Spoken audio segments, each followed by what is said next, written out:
Good morning, everyone. Today is Monday, January 9th. It's at 9 a.m. All the council members are present, town manager, town clerk, and town attorney. We're going to start with the invocation. Please rise for the invocation, followed by the Pledge of Allegiance. Be with us today as we ask your hand of blessing on this meeting. As we consider and take actions today, help us arrive at decisions that are thoughtful, respectful, and well-informed.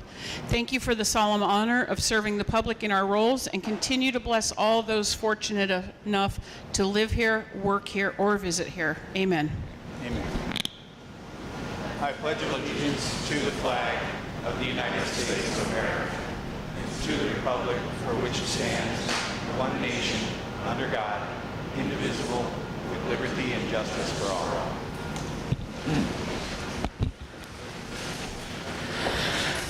Thank you for that. Now we have the approval of the final agenda. There's one item we will be pulling. It is the letter F under the public hearings for emergency preparations for temporary relocation. Under administrative agenda. I'm sorry, under administrative agenda. That is correct. Mr. Mayor, I will move approval of the agenda. We have a motion. Is there a second? Second. A motion and a second. All those in favor signify by saying aye. Aye. Opposed? Aye. Same sign. Motion passes unanimously. Now we have public comment. Madam Clerk, do we have any people listed? We do. First up is Samir Malvia.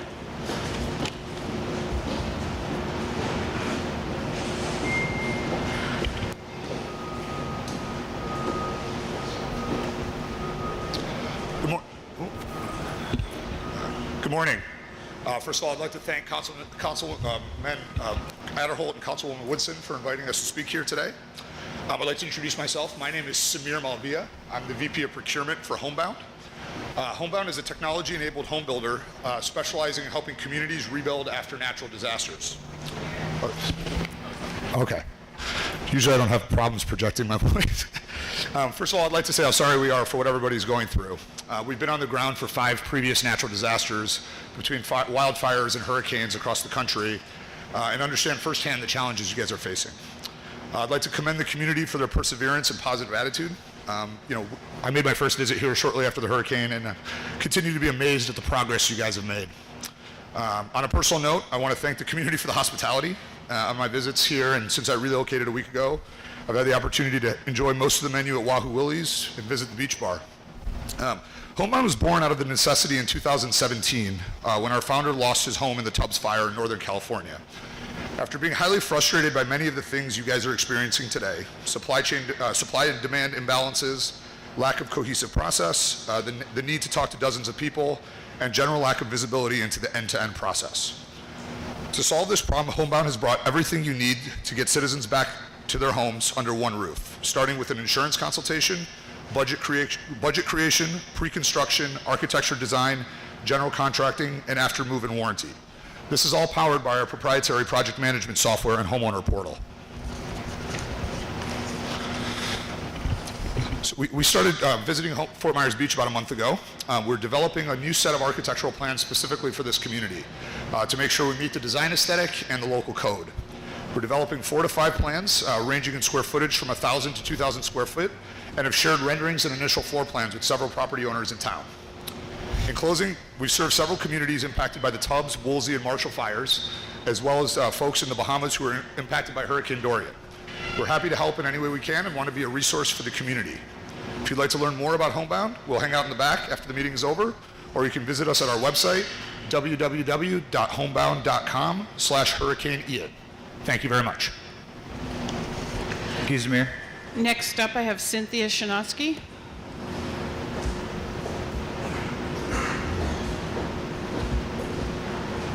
Good morning. I would like to thank all of the council members for all of your dedication to this town. Not only have you been having to clean up your own lives and homes and properties, but you're cleaning up this community. And thank you for that. My first grandparents retired to in the 70s and his parents later in the late 80s. We bought here in 1999. We're forging ahead to continue our building process on this property. I was very saddened to see that all of the landmarks that we've ever visited, Kilwins, the pier, the grotto at the church, all are gone. These things can be rebuilt. We will rebuild. We will rebuild stronger. The plants will come back. The trees will come back. All my beloved oaks. I will replant them. We will come back. I worry about the people. Can the people come back? Generations from all over the country that we've met. The costs are so high now to rebuild. As a council, Councilman Woodson, I heard you speak recently, and I was so happy. I was so happy to hear that there's a new culture, there's a new direction, that we're working for the town now. And a lot of the barriers that were there before, with variances, with permitting, with building, I see that we're going to move forward. But cost is another issue. And possibly as a council, we can have building co-ops or something to help control the cost, so that the person that retired here that didn't think a 2,000 square foot home was going to cost them maybe close to $800,000 to rebuild, $1 million to rebuild, there might be something we can do. Thank you for your time this morning. Thank you, Cynthia. Alan Shinosky.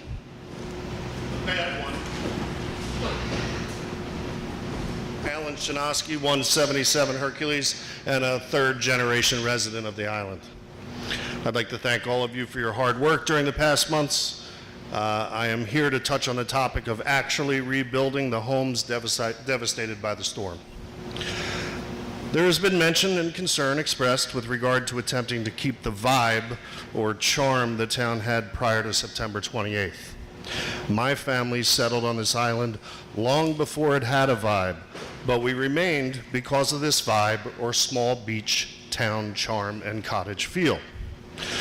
The aesthetics or appearance of the residences that will be erected is the primary factor to consider when attempting to build in this charm or feel to new construction. As most of you know, my wife and I have been attempting to contribute to the aesthetics of the island for several months, appearing unsuccessfully before the LPA, as well as the previous council, again unsuccessfully. My wife and I were surprised when reviewing the comp plan that there were no mention or recommendation of architectural styles. In addition to the lack of any ordinances that specifically addresses the appearance of homes, not just their footprint. I would like to propose that the LPA form a subcommittee that concentrates only on ways to introduce appearance-minded suggestions and guidelines. No offense to engineers, however, the LPA is now heavily weighted with engineers and not anyone that has a primary career in building aesthetics. Just think, Apple versus Hewlett-Packard. Which product looks better? Some small changes that may be considered are affordable and fun. A word not mentioned much when reviewing Fort Myers Beach building ordinances. Some examples would be no two porch handrails can be the same, creating a fun competition like challenge that would be appreciated by visitors and residents.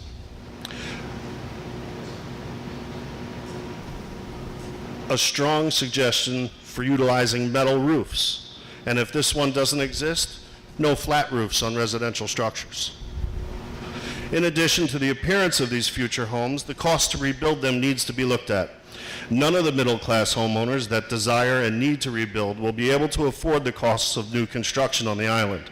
Even prior to the storm, the town's practices reduced the number of builders interested in constructing a home on the island to just a handful. Even if you were to find a general contractor interested in providing you a proposal, the approximate cost to build a two-bedroom home under 2,000 square foot is far above what most would consider affordable. You may think that there's very little the town can do to assist in a free market system, but there are excellent ideas such as builder co-ops and resource pooling. Time. I would like to urge council to begin steps to help control runaway construction costs, and if anyone would like to discuss further, you have my number. Thank you, Alan. Charles Eck.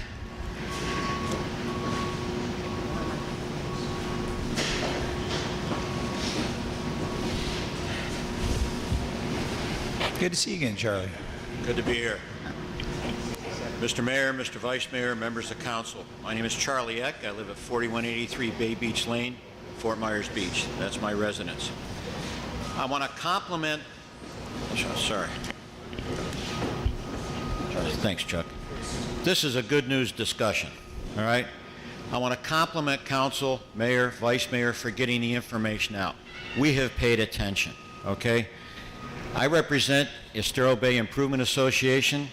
That's 1,235 residents on Bay Beach Lane. We've had issues that we've taken care of ourselves, but those that we haven't been able to take care of, you've helped us, i.e. water, electricity, and particularly our stormwater system. As Jim well knows, we had some problems with the state in terms of our cleanup of vehicles in our system. Your system has contamination of sand, and we're concerned about you. We're concerned about your effluents at the outfalls. Our situation, we didn't have sand. That wasn't our problem.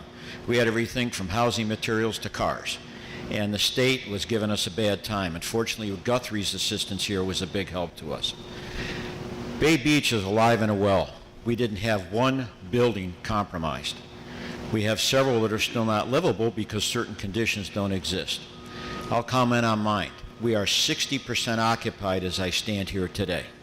Jim looks at me and says, how is that possible? Our building is full of engineers, electrical engineers, civil engineers, EEs, chemies. One sits right here, Chuck Pesto, my neighbor, my friend. He's from Purdue, and he's typical of what's happened in our building. It was boiler up, okay? That's what it took to get us going. We want to thank you for all the work that you've done. We appreciate it. It's been helpful. And please keep the information flow coming. The only advice I can give, and I'm usually with advice, is you can't drive this bus through the rear view mirror. You have to look forward. Looking back is nice, but that's for cocktail hour. It's not going to help you in your time of need. Thank you very much. Thank you, Mr. Eck. Tahita Mateen. Hi, good morning. Tahita Mateen, United States Small Business Administration, just temporarily deployed here. So I want to thank you all for the communication, the collaboration that you have offered us in getting information out to your community since we have been here after the hurricane. Just a couple of updates. The physical deadline is in 3 days. So if anybody who have not registered with FEMA submitted their SBA application, please do so ASAP at a disaster recovery center. And you know, SBA is on staff, FEMA is on staff, and we can help you there. I want to talk to those business owners who are denied reconsideration, starting an application. The Business Recovery Center and the Disaster Recovery Center can help you with everything, your denials, understanding your letter. We don't know what those business owners and those survivors don't tell us. We won't know. We won't know an update. So we encourage you to get into a center and make sure that your information is correct and you're doing the application correct, the reconsideration process correct. I've actually knocked on some business owners' doors in Fort Myers Beach and through Lee County, and they still need help. They are still struggling with the reconsideration process. So what I do know about the low interest rate loan from SBA, I am able to help them and give them little ideas of how they can, reconsider and overcome their denials. Don't wait for insurance to settle.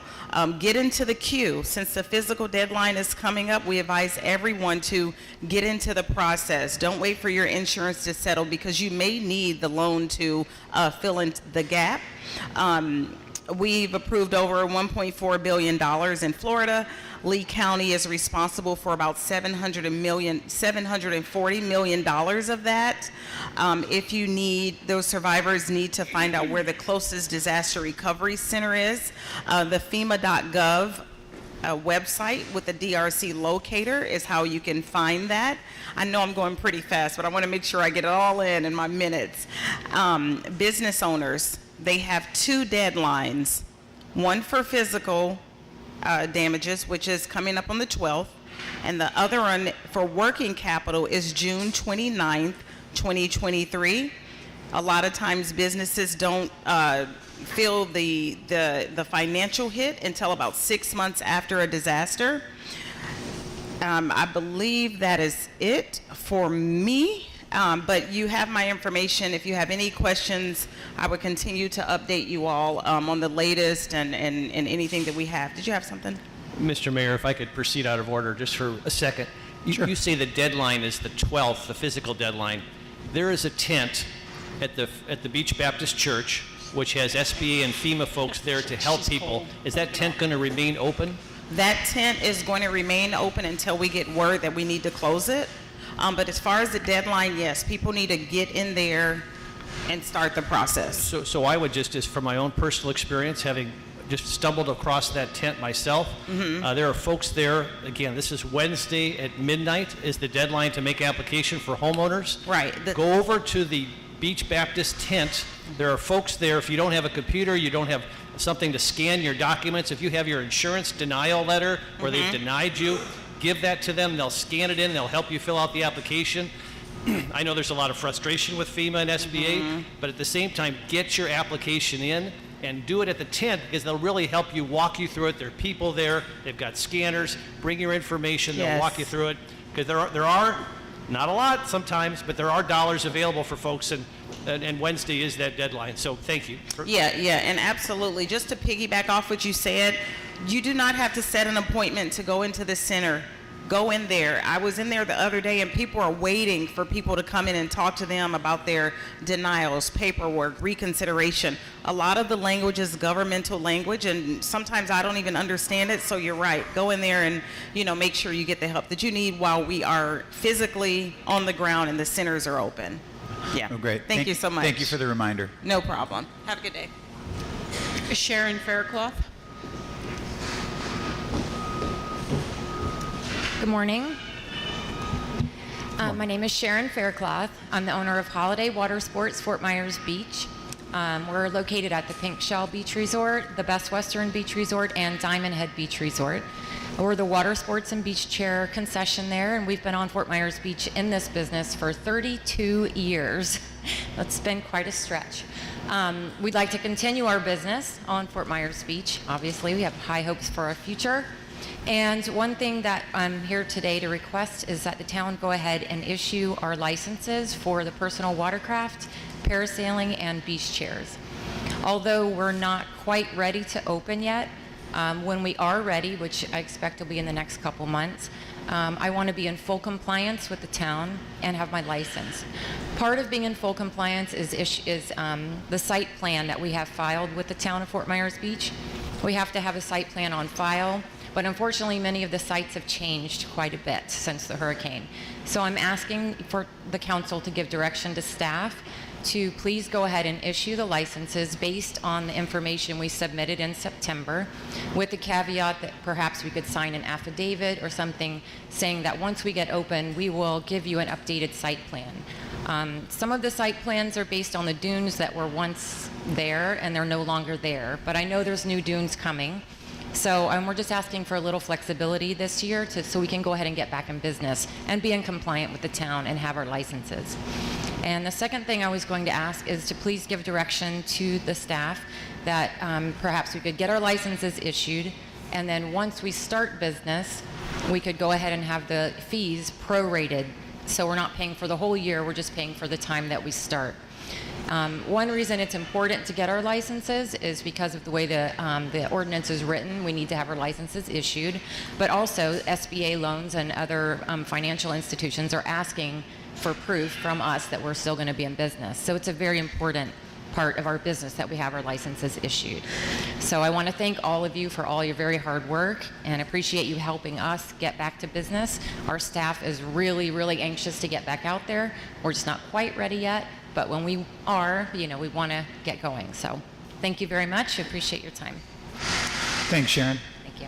Madeline Boyd.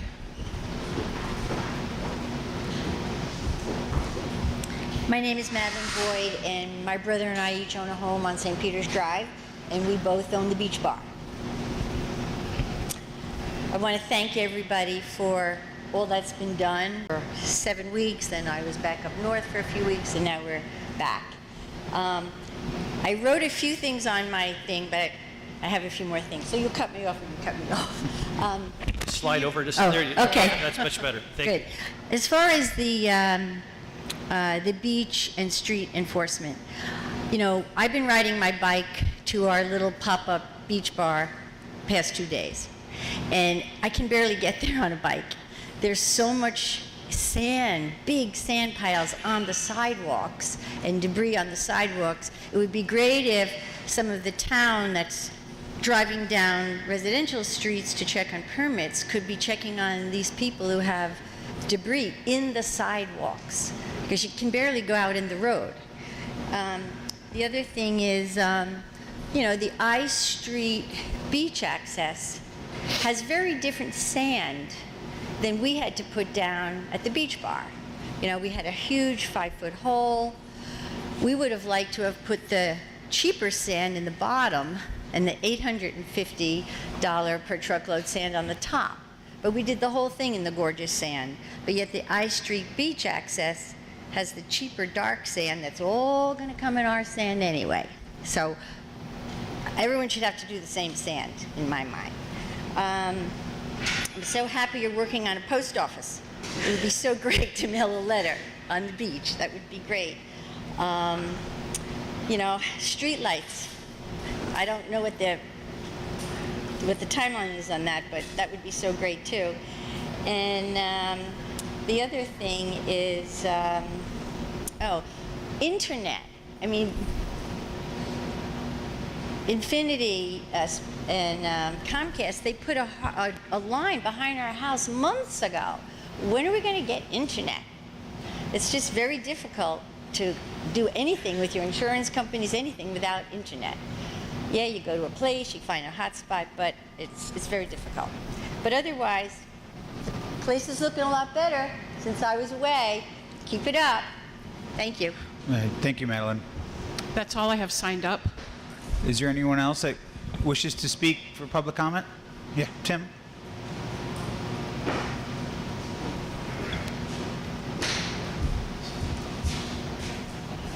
My name is Tim Shadle. I used to be a multifamily homeowner on Baymar Drive, and now I'm a lot owner on Baymar Drive. Tim, make sure you speak. It's hard to hear you. Sorry about that. Yeah.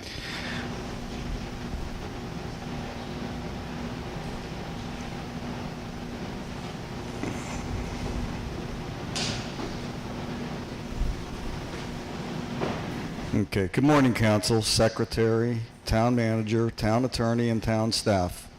As I do in all emails and when I address the council, I again thank each and every one of you for your dedication, time, forethought, and service. This council and management team will be the most important council and management team that this island has ever had, and we all need you to use your best judgment, forethought, and logic going forward, as I'm positive you will.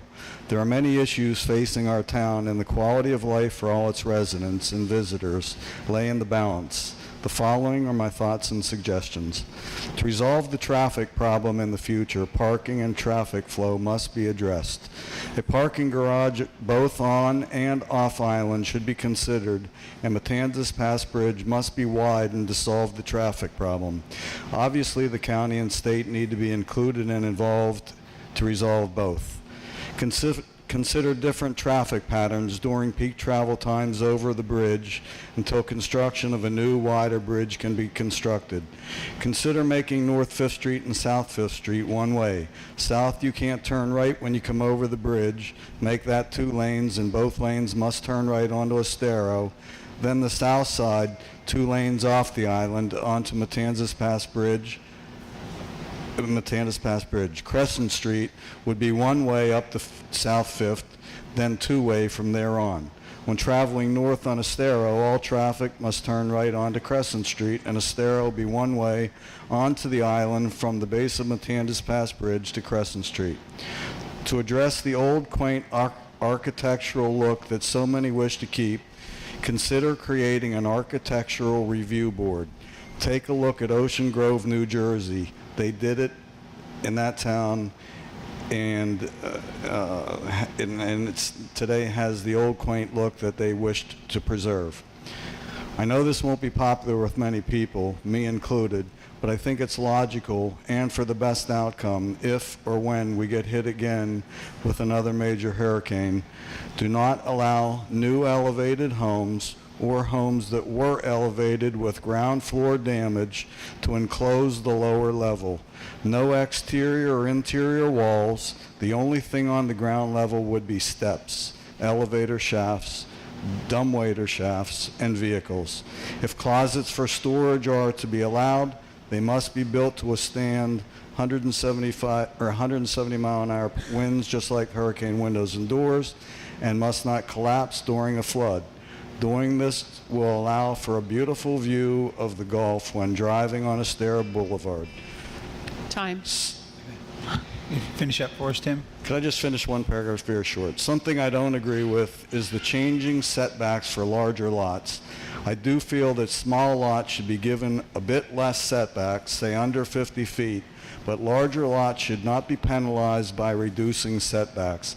People pay more per square foot for a larger lot, and most want a larger lot so they can build a larger home. To decrease the setbacks for lots over 50 feet isn't fair in my opinion and is taking value and home size away from the current and future owners. Again, I thank you all for your service. Thanks, Tim. Is there anyone else that chooses to speak? Seeing none, we'll close public comment. Next is local achievement and recognitions. Vice Mayor Adderholt, you start us out? Well, I really hate to single out things because there's been so many beautiful acts of kindness, volunteerism, generosity since the storm, but I'll just cite one as an example. On New Year's Day, I had the privilege of joining 300 people, and I want to thank those 300 people who participated in a beach cleanup. I want to thank some specific people: Ed and Kim Ryan, the Yellow Army and Beach Talk Radio, Keep Lee County Beautiful, Norm's Beach Parking, Jimmy Java Coffee, FK Diet for the breakfast burritos. I would just say this is certainly not the only beach cleanup that's occurred. There's been a number of them, and I think there's going to be a couple more coming up. Brenda and I focused on the beach access space near Mango and Tropical Shores, and we're able to fill up 2 large garbage bags of trash and debris. And I just want to thank the people that are doing it, and please know, as the tide comes in and out, more stuff comes up every day. There are little shards of glass. When people are walking on the beach, I see people with Publix bags picking up those little pieces of trash whenever they're walking on the beach. It's great. It makes a huge difference. I just wanted to thank everybody involved in all the beach cleanups, and those that have happened and those that are yet to come. Thank you so much. That's all I have. Thanks, and that was on my list, but I think you forgot one person. Keep Lee County Beautiful was. I included them. I just want to make sure they got the. No, they've been great. They were very helpful. Yep. Councilor Veach. Well, there's somewhat of an anonymous thing, but I noticed that there's buses of people that are cleaning up the mangroves along San Carlos Island. That is a very difficult job. I don't envy them, but I certainly appreciate them and what they're doing. And just a shout out to the businesses who are really working so hard to bring some sense of, recovery back to the island, to allow to really create some pretty good atmospheres and good situations among buildings that are uninhabitable. That's very impressive what the business community is doing. Councilor Woodson. Just in total agreement with everything that's been said. I think the people of this island, the resilience, what you're all focused on, helping us be focused on. Keep the cards and letters coming. I know sometimes I open up my email and think, whoa, but I do appreciate it, and I do try to get back to everyone, as I know we all do. So we'll get there. Councilor King. I think everybody's already covered it for me. Thanks. All right. Mine have been covered as well. I just also want to take a second to thank our town managers and our staff. Being here every day and seeing you folks come in and have questions. Some come in a little angry, but most are leaving happy. That tells me that we're moving in the right direction. It may not be going as fast as some of us may like, but we are moving in the right direction. And I just want to thank the staff and the town managers for their hard work. They are listening. We're listening. We're paying attention. So keep the suggestions and comments coming, and we'll fix something new every day as we can. Next, we got the approval of the minutes. Is there a motion to approve the minutes? Got a motion. Is there a second? I'll second.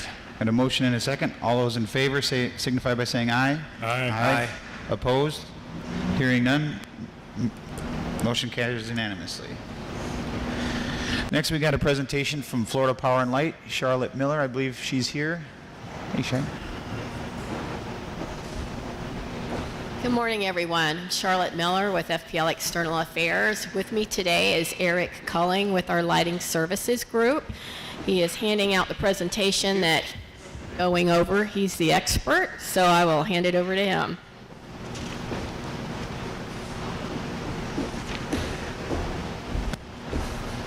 Thank you, Charlotte. Good morning, Council. I may have given an extra one. Eric Culling, Senior Representative, FPL LED Lighting Eric, Solutions. can you just make sure you're close to the mic? It's hard to pick up otherwise. Yeah, we got it. Better there? Yeah, Clear? Great. Eric Culling, FPL LED Lighting Solutions, Senior Representative.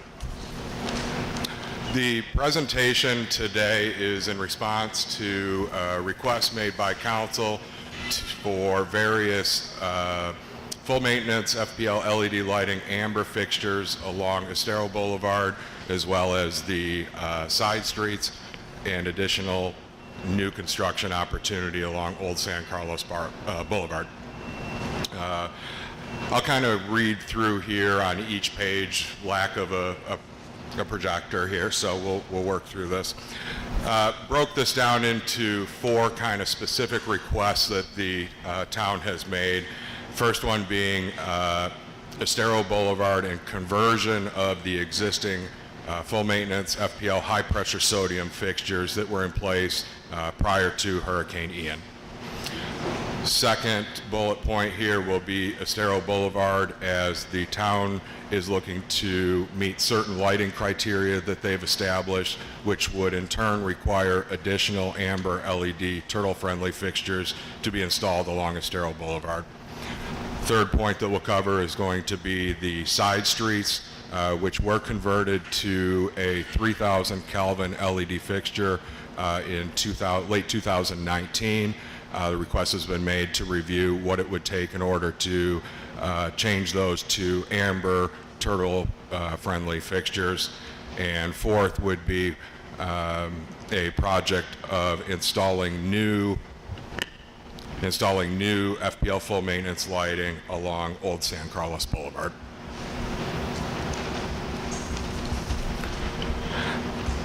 So the first portion of the project would be the conversion of the existing high pressure sodium to LED amber turtle friendly fixtures. There were 131 FPL full maintenance high pressure sodium fixtures along Estero Boulevard north and south on existing FPL distribution poles. Conversion from the existing high pressure sodium SL1 streetlights to the LED amber approved fixtures would be no upfront cost to the town. That would be a direct swap out, like for like, in the same locations with the town selected amber fixture. In addition, the town has requested that makes a difference. The town has requested a large wattage fixture which will output a lumen level that will again achieve the specified criteria as set forth in previous lighting studies that the town had contracted with two engineering firms. That fixture is currently working through our final approval process. Eric, before you move on, just for the new council members that may not know, the fixture that you're referring to is a similar version of what was at Old San North Estero, correct? Same family, but it looks essentially the same. That is correct. Yes, it would be a similar roadway Cobra style fixture. That's correct. Thank you. And I'm sorry, Eric, since you paused here. Yes. Did you say the town is requesting that the fixtures be replaced at no cost, or FP&L is offering to replace the fixtures? Yes, at no cost? Under the conversion from an SL1 rate classification to the new LT1 rate classification, there is no upfront cost associated with that change out to the updated LED. What he realizes how, I think, monumental of what you just said is. Can you flesh that out a little bit? So you're talking about replacing all the lighting on Estero Boulevard at no cost to Fort Myers Beach? That's correct. That would be the 131 existing, I say existing, what was previously there would be swapped out to new updated LED fixtures, correct, at no cost. This is the same program that the town took advantage of in order to convert the side streets back in 2019. And forgive me, these are being replaced with the new amber lights? That is what's being requested currently, yes. And then how do you guys recover those costs? Is that... That actually is the next bullet point here. Okay. Yep. I Yep. was going to say it didn't sound too good to be true, but I'm excited already. Sure. And although I agree it's good news, Vice Mayor, I think that also there is additional cost, just no additional upfront costs. But I think as he goes through his presentation, he'll answer what you're talking about. But I think it's very important to clarify what you were saying. What Eric is saying is the existing 131 fixtures that we have currently would be replaced at no cost. That is correct. That does not necessarily cover the adequate light that we will need for Estero Boulevard, and I believe as you move forward, you'll hear what the cost will be. I appreciate the clarification, Mr. Mayor. Yes. Thank you. Thank you. To touch directly on your point, there is a difference in the monthly cost associated with that, which the tariff includes rental of the fixture, maintenance, and energy as part of the LT1 filed tariff. What you can see here is that the town currently pays approximately $2,600 per month for the existing 131 high-pressure sodium fixtures. There would be an increase by moving to the requested amber fixture, and that's reflected in the $5,450 estimate here. Next steps for approval of this would be execution of the LT1 agreement, which had previously been executed, as I stated, back in 2019 for conversion of the side streets. Once that is done, we can move to final design and really accomplish a lot of pre-work in anticipation of our final approval and assignment of the new amber LED fixture to our catalog offering. I'll take a pause there. As like I said, there's kind of 4 specific projects that we're looking at to answer any additional questions on that. So I have a question. How, you say it's in the approval process, how close is that amber lighting to be approved? Sure. We are working closely with our internal resources and the town in order to expedite that approval process.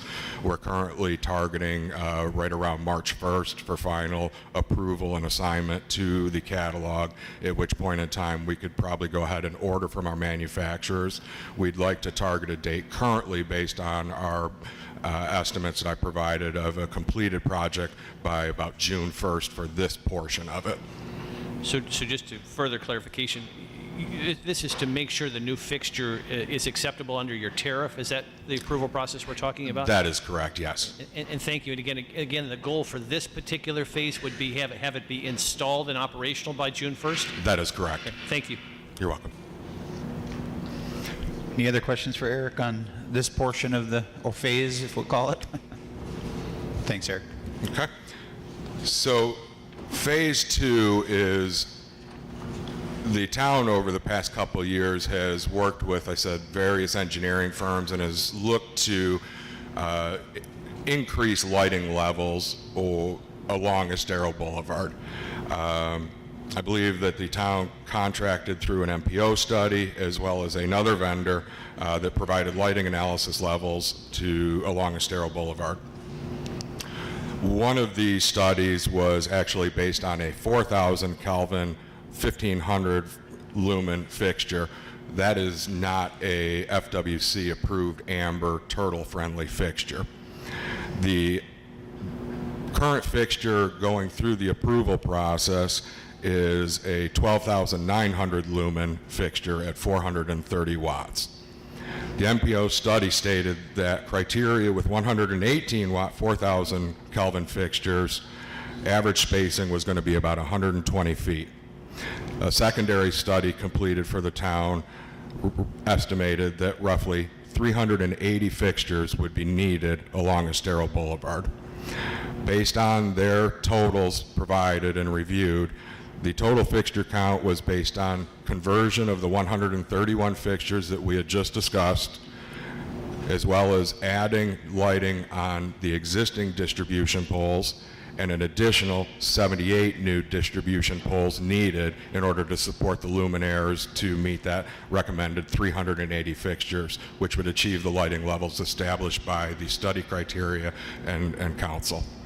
Just before you move on there, Yes. I'm a little confused here because I thought that the town lighting study was using a much lower power light than the new one that's being studied now. Yeah, they had actually utilized, I believe it was 4 separate scenarios. The lower amber, when you say the lower, was it the amber? The amber was a Yeah. lower power, lower lumen light than It what- was, yes. That fixture is currently available on our catalog. And that necessitated, in order to meet or achieve the lighting criteria established by the town, of almost 700 fixtures. By utilizing the larger fixture here that's working through the approval process, it actually cut that number down to the 380 as stated here. Okay. So there's been a lighting study then, because I don't recall, and correct me if I'm wrong, that town lighting did a lighting study based on this new fixture. Their data that was provided to me did reference this fixture. Okay. And they were going off, if you remember, town lighting was going off of the MPO study, photometric study that they had put in place. That's how they got to these numbers. So they did reference this. I went back and looked, and they did reference this fixture because it was already in the process of being approved, but it hadn't been approved. So they were making their assumption on the fact that it would, or that hope that it would be approved. Okay. So I've kind of summarized the second bullet point of what the total fixture count and how that breaks down to get to the 380 breaks down. Like I said, 249 new fixtures, 171 should be able to be placed on the existing distribution poles, with 78 new additional poles needed to meet that total number.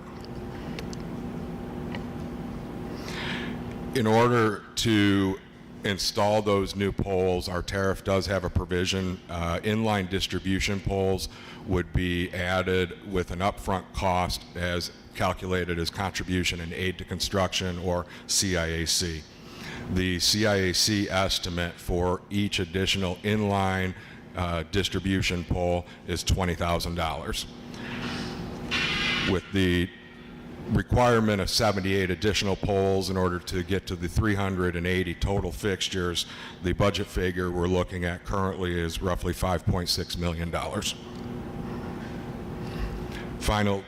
You meant 1.56, not 5.6. Yeah, that's a big difference. Yeah. 1.56. Let me state that again. 1.56. Thank you. Figured we better clarify that. Yes, thank you for clarifying that.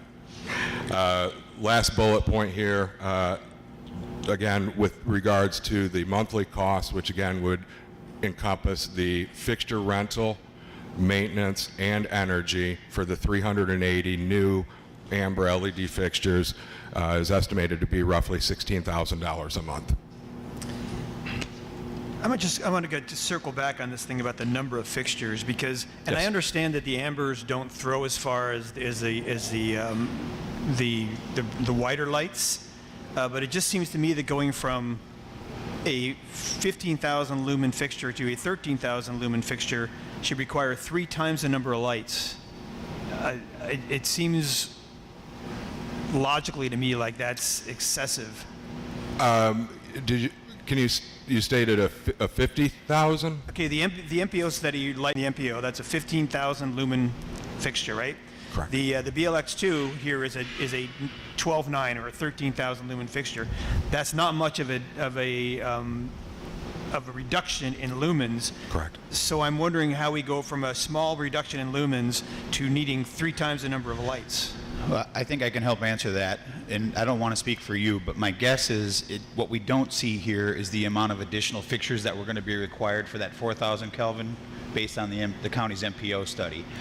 That would be my guess. The MPO study actually was referencing the 15,000 lumen fixture, and I believe town kind of extrapolated from that data utilizing the 12, we'll call it 13,000 fixture. So the 15,380 would have been the number, either amber or with the. I see. There's an equivalency there. So the MPO study was not just replacing existing lights; it was also putting in new lights. That is correct. Yes. Yes, they studied that fairly extensively. Okay. I do not believe, though, at that time. Our monthly rate under the tariff then, or under our monthly billing, for lack of a better term, it'll be rolled into those costs? That is correct. So I guess, so there is no free lunch here, obviously, for the town of Fort Myers Beach. The town will be paying for just over an installment period then. Is that in essence what you're saying? That is correct, yes. And so and forgive me, I'm so thankful for you guys being here and everything you're doing. So I guess what I'm wrestling with is, in my experience in Indiana as the chair of the Utility Commission, we had the ability with utilities to have storm recovery, cost recovery mechanisms at the commission where an FP&L, for example, could come in and say, we had this serious storm in Fort Myers Beach, we'd like to recover these costs in our next rate case, spread those costs throughout the rate base. But instead, it sounds like the town of Fort Myers Beach is paying the entire cost of this replacement. And I guess I'm also confused because I thought under this tariff, these amber lights were of no cost to the town of Fort Myers Beach. Could you just kind of flesh that out a little bit for me? Sure. So there is a storm recovery fee, which Charlotte, you can address that. I'll let you address how the storm recovery works. I would think it's similar to what you're familiar with. Yes, we are able to recover storm charges, and that is something that we apply for approval from the Public Service Commission. So that is an option for FPL, which we utilize. As far as But Charlotte, it sounds like, it's not just all due respect, it doesn't sound like you're utilizing that option. It sounds like you're passing those costs, all those costs on to Fort Myers Beach in a monthly installment plan. Is that unfair? I'm just trying to understand. Yep. The costs that Eric is referring to are the additional lighting options that are not currently here, correct? So that is really something that's separate from storm recovery. Anything that's damaged from Hurricane Ian is eligible for storm recovery. So those fixtures that were damaged that you're now going to fix and replace with amber lights in accordance with state regulations, those costs are not being passed on to the town of Fort Myers Beach? Because I'm a little confused because I thought that was going to be rolled into our monthly bill. Is that not right? Could you? The fact that these are going to be different lights than what was currently there is part of what Eric was discussing earlier. I'm not sure that I'm following your question. I guess my question is it so the storm occurred, the fixtures were damaged. Right. They need to be replaced. They're only, according to the state of Florida, you can only replace them with a certain type of fixture because of our unique turtle situation now. So you have to replace them with the amber lights. It's not like you're doing us any favors. They have to be replaced with the amber lights according to the state regulations. So wouldn't FP&L then pick up those costs as a result of that, as a result of the storm damage? That is something that is under discussion. Thank you for your clarification on that. Yeah, we are in discussion currently, and we will be back in touch with you on that. And the reason why I say that is not to be difficult. It's just that obviously the town of Fort Myers Beach is under tremendous financial duress, so we need help. And that's why this mechanism for cost recovery at the Utility Commission is in place. So these areas that have been really hard hit, there's a way to sort of spread those costs a little bit and provide some relief to the community that's been impacted. So just things to think about as we go forward here, because that could really be a big help to the town. Yeah, and point well taken. Okay, thank you. With that being said, the cost recovery is spread across our entire rate base. Yes. That's true. Well, Eric was mentioning that cost recovery is across our entire rate base. That's right. No, but it sounds like what's being presented this morning all your costs are recovered through the town of Fort Myers Beach. Or am I misunderstanding him? Yeah, I think if I can help out here, the point of this presentation was to get the council up to speed as to a total cost to do the project, so that we can move forward with the funding mechanism. How are they going to go through their avenues, what we can do to go through our avenues to get as much of this covered to be less of a financial restraint on the town of Fort Myers Beach. So today's really more presenting the practical solution, not how we cover the costs of the solution. That's correct. All right, It's to get to that stand number, up. and Yeah. then we'll have to fight that down the road. But this is to get everybody on the same page as to what the actual costs are. Exactly. Okay, thank you. And a final determination of what you are agreeable with on the options that Eric is All right. presenting. That's fair. Yeah. Thank you very much. Well, and I would also ask, like, along those lines, Lee County, where do they come in on the whole Estero Boulevard process or payment, or? Well, they're currently working on what they agreed to, the crosswalk lighting. Obviously, there's going to have to be communication with the county, FPL, and the town as to what this ultimately will cost to do this in the amber lighting, what they're willing to help out. So that's, I think, we need to get to this number to be able to figure out a way to get the Phase two. process moving so that we can get it paid for and implemented in time for turtle season. So this is more of an information than a discussion about how it's going to be paid for at this point. So we need to all be on the same page. Now we know what the costs are, who's paying for what, and how are we getting it done in time for turtle season. And I want to touch base real quick on the question that you were asking regarding the fixtures as well. The monthly rate, which again covers the rental of the fixture, maintenance, and energy, such a low rate for those fixtures is that maintenance, for example, we have over 750,000 lights within our service territory, so our maintenance costs are spread amongst that 750,000 of the various customers. The purchase of the fixture, the monthly rate is associated with the scale associated with a 750,000 light distribution system. So a little independent of what you had just discussed, but I wanted to quickly make that point No, I as well. appreciate that. Thank you very much. Absolutely. Yep.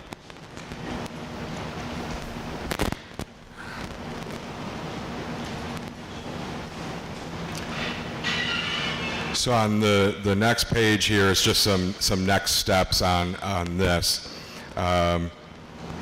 At this point in time, typically what we look is to have and be supplied either an engineered plan showing specific light locations, either through traditional electrical engineering drawings, or through a photometric. Neither study had one of those with reference to the specific large amber turtle light that's under consideration by council. What we can do is, working with council, with the mayor, with staff, I think we can extrapolate from both reports and come to an agreement of locations, where these 380 locations will be.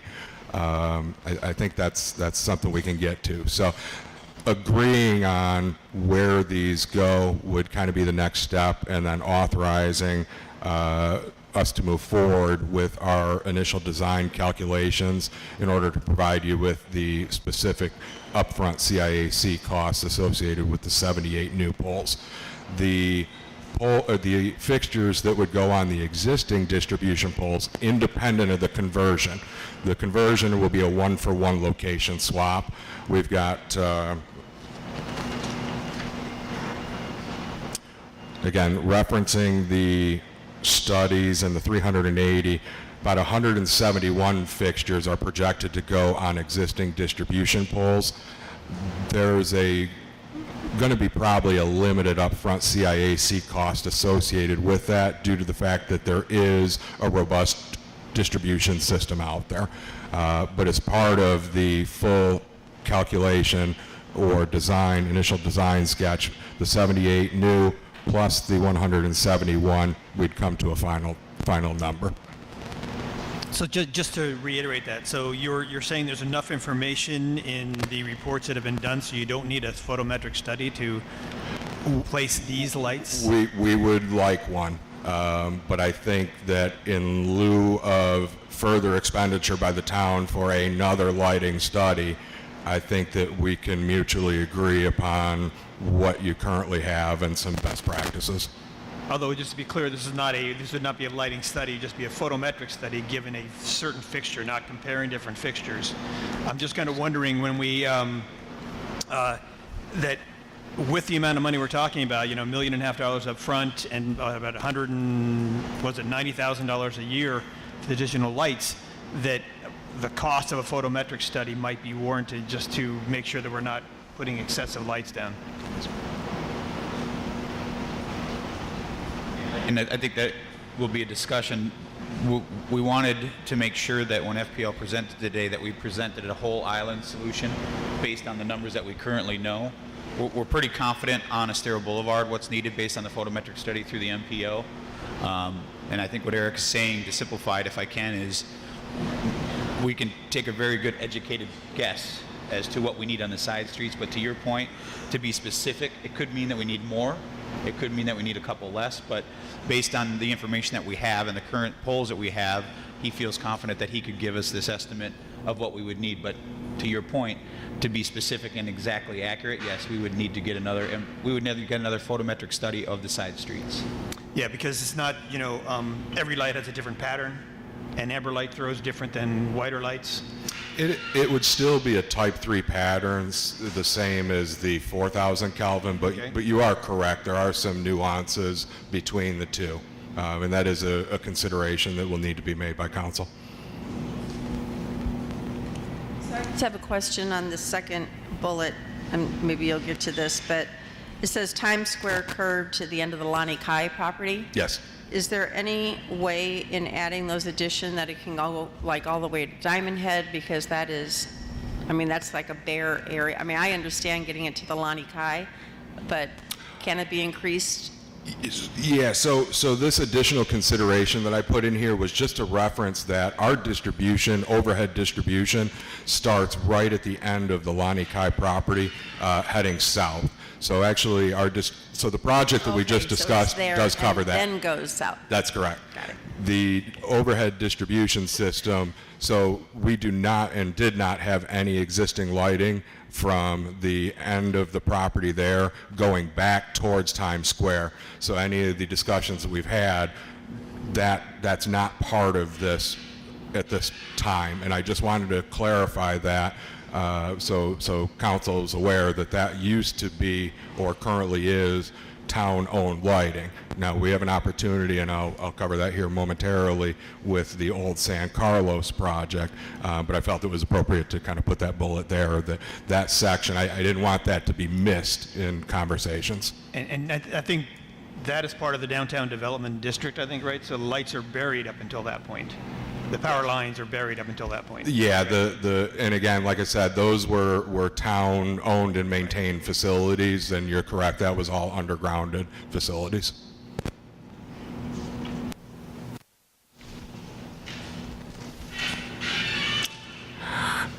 Next kind of phase we'll call would be a request for review of converting all side streets to amber turtle friendly full maintenance FPL fixtures. Currently the town has 271 FPL full maintenance LED fixtures that were installed, like I said, back in 2019. There's 227 28 watt fixtures, which represent roughly 3,300 lumens, as well as 44 45 watt fixtures representing 5,000 lumens, both of which are in a 3,000 Kelvin color temperature. Under the filed and approved rate classification and tariff with the Public Service Commission, replacement or removal of fixtures would be a net book value calculation plus removal cost. Our estimate for removal of these 271 fixtures is roughly $118,000. By replacement with the in approval stage 430 watt amber fixture, there would be a differential credit that would apply to that net book value and removal cost. So we would take into consideration the higher energy usage from the current fixtures that are out there. Currently, we're estimating that to be roughly a $20,000 credit, which would be applied to the removal cost.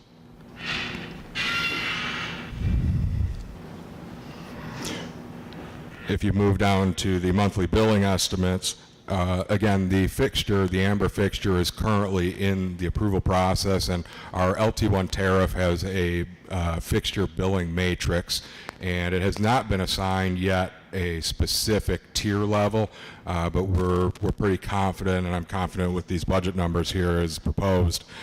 The current monthly cost to the town for the existing 271 LED fixtures is roughly $1,750. By moving to the large amber fixture in replacement in kind of 271, the new monthly would be $9,650. An option as well is, and that's why I called out the lumen levels of the existing fixtures. Our current offering on the catalog of an amber fixture is 144 watt, which is roughly 3,500 lumens. So there would be a determination that would need to be made by council, and this is kind of going back to the discussion we just had regarding further photometric requirements, would be, does the town want to increase lighting levels on the side streets by utilization of the larger amber fixture, or would a equivalency amber fixture meet established criteria by the town?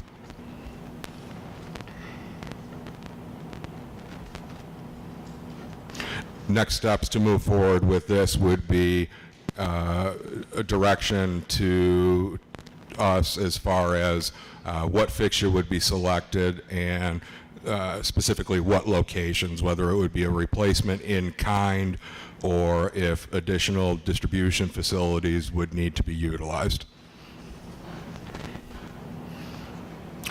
Any questions on side streets? So I think somewhere along the line I missed, I mean, I've listened to so many conversations about this, but I missed the fact that we were actually doing amber lights on side streets as well. Or how did, I missed it if that was the case. Well, I don't know that there's been a decision made formally from council, but this exercise was to just give a full amber solution, which has been brought up as a potential thing for the town. So we felt it was important that when Eric made this presentation that this was not, I don't want to use the word worst case scenario, but the most uniform scenario, so that we have that cost. That can be a discussion on side streets, and what the next phase that he'll be talking about will be all up for discussion, obviously, but I thought it was important that everybody have all the consistent information so that we don't have to have these conversations 15 times. Right, yeah, okay. And part of the conversations we have had about this is there is some risk of having different colored lights. So if you were on a white light street and you turn into an amber street, your eyes need time to adjust to that color.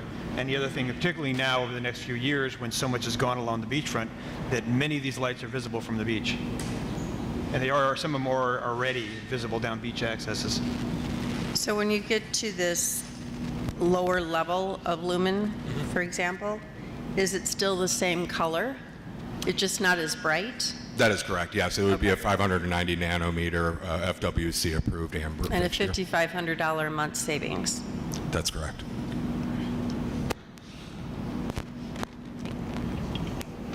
And that would be, like you said, pretty similar amount of, the lower one is a similar amount of illumination to what we have now.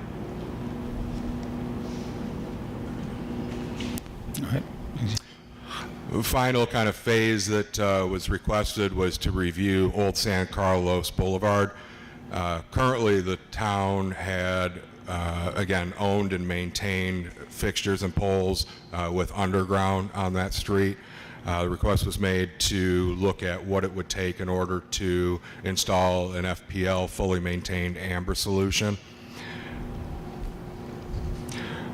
Looking at Old San Carlos Boulevard, looks like roughly 28 pendant-style fixtures were in place on both sides of the street. Some high-level review. Be looking probably roughly 2,800 feet of new underground conduit, which we'd have to install via directional boring. Within the CIAC number or upfront cost number there of the $50,000, we have included the restoration associated with any sidewalk replacement that we would need due to installation of the poles. Some of the poles are installed within the sidewalks. Some are actually installed within decorative pavers. We typically, we don't actually normally work with decorative pavers, and our subcontractors don't either. We look to our customers in order to have them contract with the paving company to remove them where we are requesting maybe bore pits would be needed, and then once we are completed with the installation, then go ahead and reinstall those pavers. Given the situation here and the challenges faced by the town, I think in this instance this is something that we can work together to come up with a solution on. So the estimate today for installation of the new distribution facility, decorative poles, and decorative amber turtle pendant style fixtures, which there's some pictures on the next page to reflect style of fixture. That estimate up front would be the $50,000 in CIAC cost, with a monthly billing estimate of the $1,550. And Eric, could this also be done at the same time, since these pendant style fixtures are currently in your catalog? Could be done at the same time as the replacement Absolutely, lights? yes. This fixture is currently available on the catalog. There is a very long lead time on these. There is a very long lead time on these particular poles, so we would probably be looking at a fall installation due to the lead time from our manufacturers on this particular pole.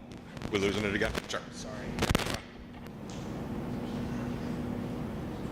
So when you get your mic back, Eric,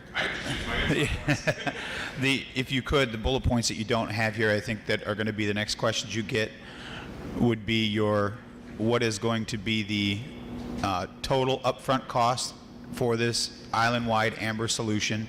And I think what was missed in there is that we're not talking about just the county-owned portion of Estero Boulevard. This would be all of Estero Boulevard, including North Estero Boulevard as well. Yes, so to clarify, yes, this does include the north side of Estero Boulevard all the way down to Big Carlos Pass for the Estero project. Looking at the budget numbers for all 4 phases of the upfront cost, I think it totals out to roughly $1.8 million. And just to go back to the old San Carlos part, so I'm a little curious about if there are already lights there, why do we need to bore and put new power lines? So the current lights that are there, those are town-owned and maintained facilities and town-owned infrastructure. We would have to install new FPL-owned infrastructure. So the existing town infrastructure, it would just be abandoned in place? That's correct. Okay. And I just wanted to reiterate to the rest of the council, this was brought forth so that everyone was on the same page as to what a full amber solution would be on the island as far as upfront costs. Can you touch on, Eric, if you know it off the top of your head, because I haven't been keeping score with the calculator, the monthly costs of what we currently pay to what we would pay monthly for this full amber scenario that you laid out? Yes.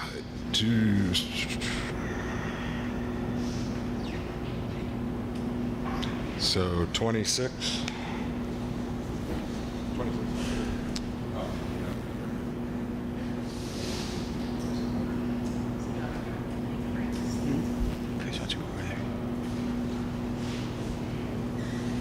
Yeah, so the upfront would be the 1.8.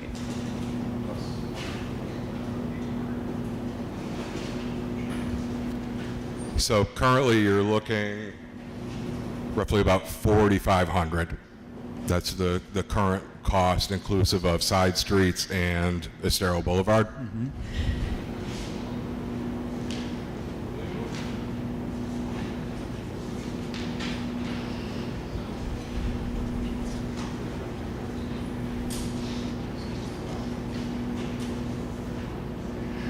Good thing we're all sitting down. It's a good thing we're all sitting down.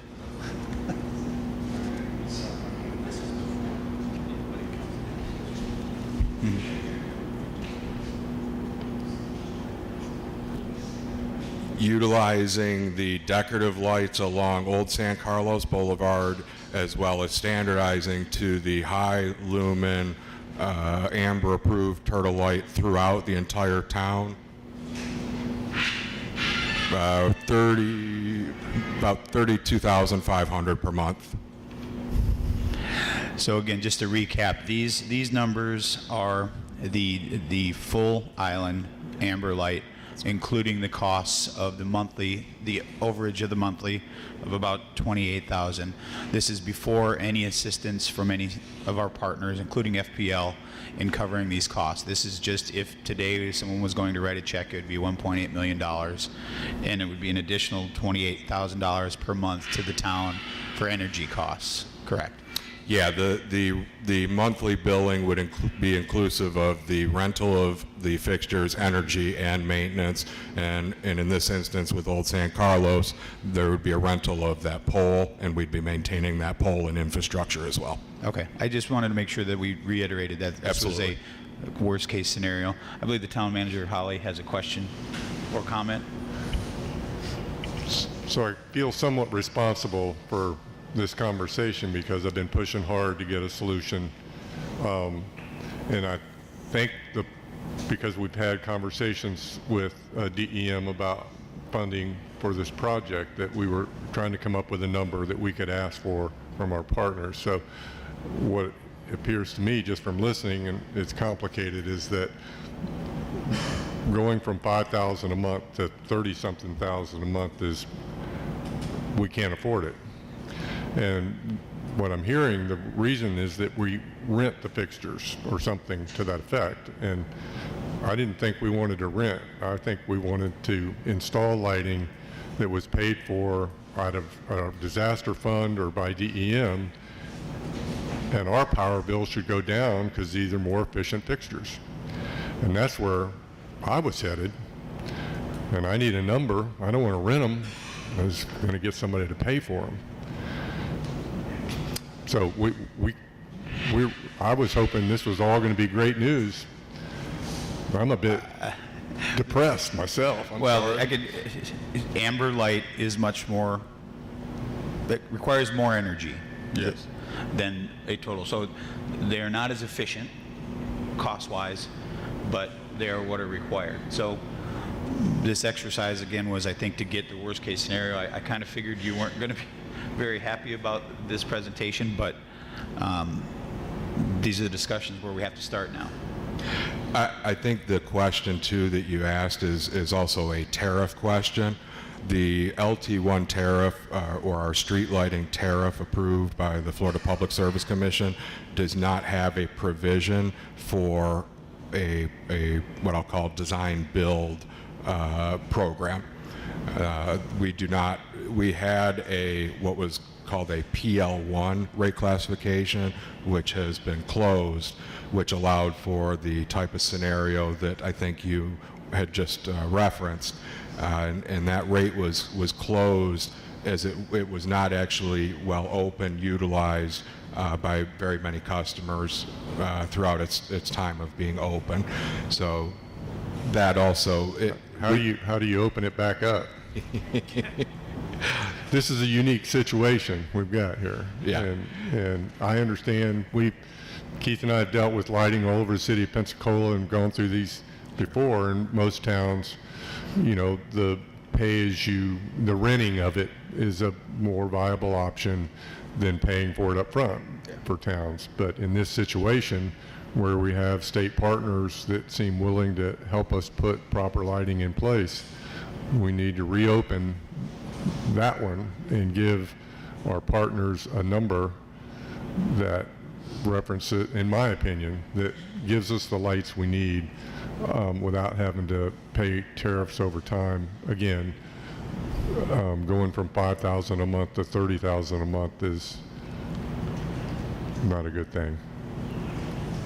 If I might, Chris, before you leave, first of all, thank you for that comment. I would just ask a couple things. First of all, and I don't want to beat a dead horse because this has really been helpful today, so thank you for being here. I'm hoping that FP&L will go back to your team and discuss the possibilities of other rate recovery mechanisms, particularly given the storm damage and the fact that some of these fixtures were destroyed or damaged as a result of the storm. And you have vehicles available to you before the Utility Commission that could help. And I would just say to Chris, Steve Guthrie, Kevin Guthrie, I'm sorry, who's been so helpful from Department of Environmental Management, they also could reach out to the Commission and ask for unique special consideration because of the storm to help us in partnership with FP&L. There's all kinds of flexibility and unique dynamics that give the Commission flexibility to give FP&L the flexibility to do what they need to do. So I would, because Department of Environmental Management is a state agency and a sister agency of the Utility Commission, I think there could be a communication between those two entities as well to figure out a solution to give us some relief. And again, we're so thankful for the state Department of Emergency Management. They could help. FP&L has tools in its toolbox to help as well, because again, this monthly charge, although the hurdle we have to cross, I think we're going to need some help with that number because we can't manage that number. But it's good to know what that number is, to the mayor's credit. I mean, we need to know what that number is so we know what we're dealing with. So it's been a very helpful discussion. Thank you. I would just also, there's two factors to this, because one is that monthly cost and the other is the upfront cost. And I wonder if maybe we're better off targeting the upfront cost for some kind of help as a single item. And we also went on quite a bit with the last council discussing partnering with the county, where we basically pay them and then they take over the responsibility for that lighting. And that, I know that a lot of work has gone into that. And I don't want to abandon that scenario either. Yeah, I think pre-Ian and post-Ian, now conversations are different. We all have a lot of things that we've been working on, but I believe this was an important starting point to be able to work with our partners at FPL and the state and the county to figure out our next best course of action. Even before the storm, the town paid the electric bill for Estero Boulevard. So that essentially I don't think will change, but I think, Eric, you did a great job in presenting this. I think it brought it down to a level that most people can understand. Being kind of a lighting geek myself, I completely understand the difficulties it is, and I appreciate that we didn't get buried in the weeds with lumens and watts and things like that, but I think that we have enough information now to work with Director Guthrie, with FPL, to make an educated decision on how we can move forward, because we do know that we need it. You know that we need it. Time is of the essence, as turtle season will be right around the corner before we know it. So we can take this information, the town manager and staff will start to work with the state partners and your representatives to get us to a resolution that they can present to the council so we can get this moving sooner than later. That'd be great. Any other questions for Eric before we let him go? But I would just make a comment. I don't want to go forward implying approval of converting the existing town-owned lighting into FP&L. I'm a little, unless it's completely been unsalvaged or it's unsalvageable, I'm not really comfortable with abandoning the town infrastructure for lighting on Old San Carlos and replacing it with FP&L. I think that I would like to look at the numbers that it would cost us to repair our system compared to the FP&L option. Certainly. I just have one final question. So the timing that you talked about, based on having things completed by June 1st, what does that mean for our decision making? How soon do we have to come up with a decision to hit that deadline? I appreciate you asking that question. For the conversion and installation along Estero Boulevard, about February 15th, I think we want to target as a very final date in order to implement what we discussed could be accomplished by June 1st. But I would also kind of comment that the first phase of this, the replacing the existing fixtures with amber, I think it's fairly important because come turtle season, May 1st, probably all the lights that are there will have to be turned off, because not only is the color going to be attractive to sea turtles, but there's very few buildings now between these lights and the beach. And so it's going to be a very dark street until we can get something up to replace those lights that are there now. And I think what you're getting at, Councilor Beach, makes sense. So to maybe ask it more directly, if we were to give direction to replace the current 131 that are out there with the approved amber, which would be at no cost to the town or anyone else for that matter, would we be getting an improvement with the higher output lumens? Will we be getting an improvement over the current lighting that we have of the 131 sodium phosphate? So in there I reference, and not to go down the rabbit hole with the lumens and all that stuff, the MPO study had referenced a 118 watt fixture. That is actually the fixture that we did temporarily install, the 88 lights along Estero Boulevard. If you want to look at kind of the section around Santini Plaza, for example, those are specifically those 118 watts, which the new amber fixture, lumen-wise, is very similar. So you would be in a very like for like, and it would be the replacement or what the MPO study had referenced, actually. So yes. So an equivalency, I think, was the answer. Yeah, so we wouldn't be going backwards. No. If we were to just swap them out with the amber lights currently, we'd have the same coverage. They're slightly lower in the amount of light output, but you're looking at an equivalency. That's correct. Okay. Yeah, I wouldn't call it backwards. Is that kind of what you were getting at, Councilor Beach? Yeah, that we need that interim solution until we decide going forward with the $1.5 million upfront money, that at least you'd have some lighting on the boulevard. And perhaps maybe this is something we could add to the M&P meeting for a quick discussion to see one that could get you guys moving forward down that path as a decision's made one way or another to add the necessary lights based on the MPO study. The quicker a decision can be made, especially with that specific project, because that's just a very quote-unquote simple, but that's a straightforward process, and we can work internally as well as with our manufacturer, again, to hit that anticipated June 1st time frame and work to potentially exceed that. I'll direct this to staff then. Is this something, if my colleagues agree upon adding to the M&P meeting this week to discuss, to potentially bring forth on our next meeting at the end of the month to expedite what we've discussed? Would my colleagues be in favor of adding that to the issue? I think that'd be fabulous. Out of the ordinary, but keep moving. And then the January 23rd meeting, we have it on the agenda for decision. I think that's a good course of action. We can have appropriate paperwork for that as well. Okay. Supplied. You're talking about the M&P on the 12th, right? Yes. Yes. Very good. Thank you. Eric, Charlotte, if there's no other questions, Councilor King, do you have any questions? Okay. Thank you for taking the time to explain this. I know sometimes these lighting conversations can go quite long, so thanks for everybody that stuck around, and we'll be in touch soon. Sounds good. Thank you, everyone. Thank you very much. I have one question. Yeah, go ahead. Would you like for us to be present on the 12th, or do you have the information that you need to discuss? I think just having you here might be very beneficial, Okay. just in case somebody comes up with questions between now and then. I would hate to stall out progress by not having a present. Certainly. Okay. All right. We'll be here. Thank you. Thank you. Next, we have the consent agenda. We have one item on the consent, or no, we have several. We have 5 on the consent agenda. Is there a motion to approve the consent agenda? Moved. We got a motion. Is there a second?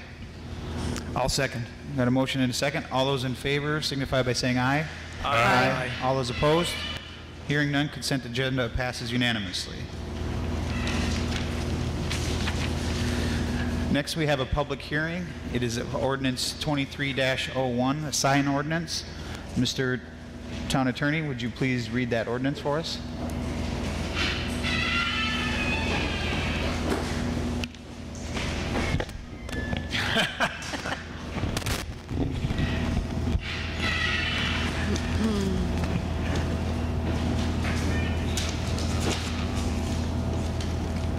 Pull up the ordinance.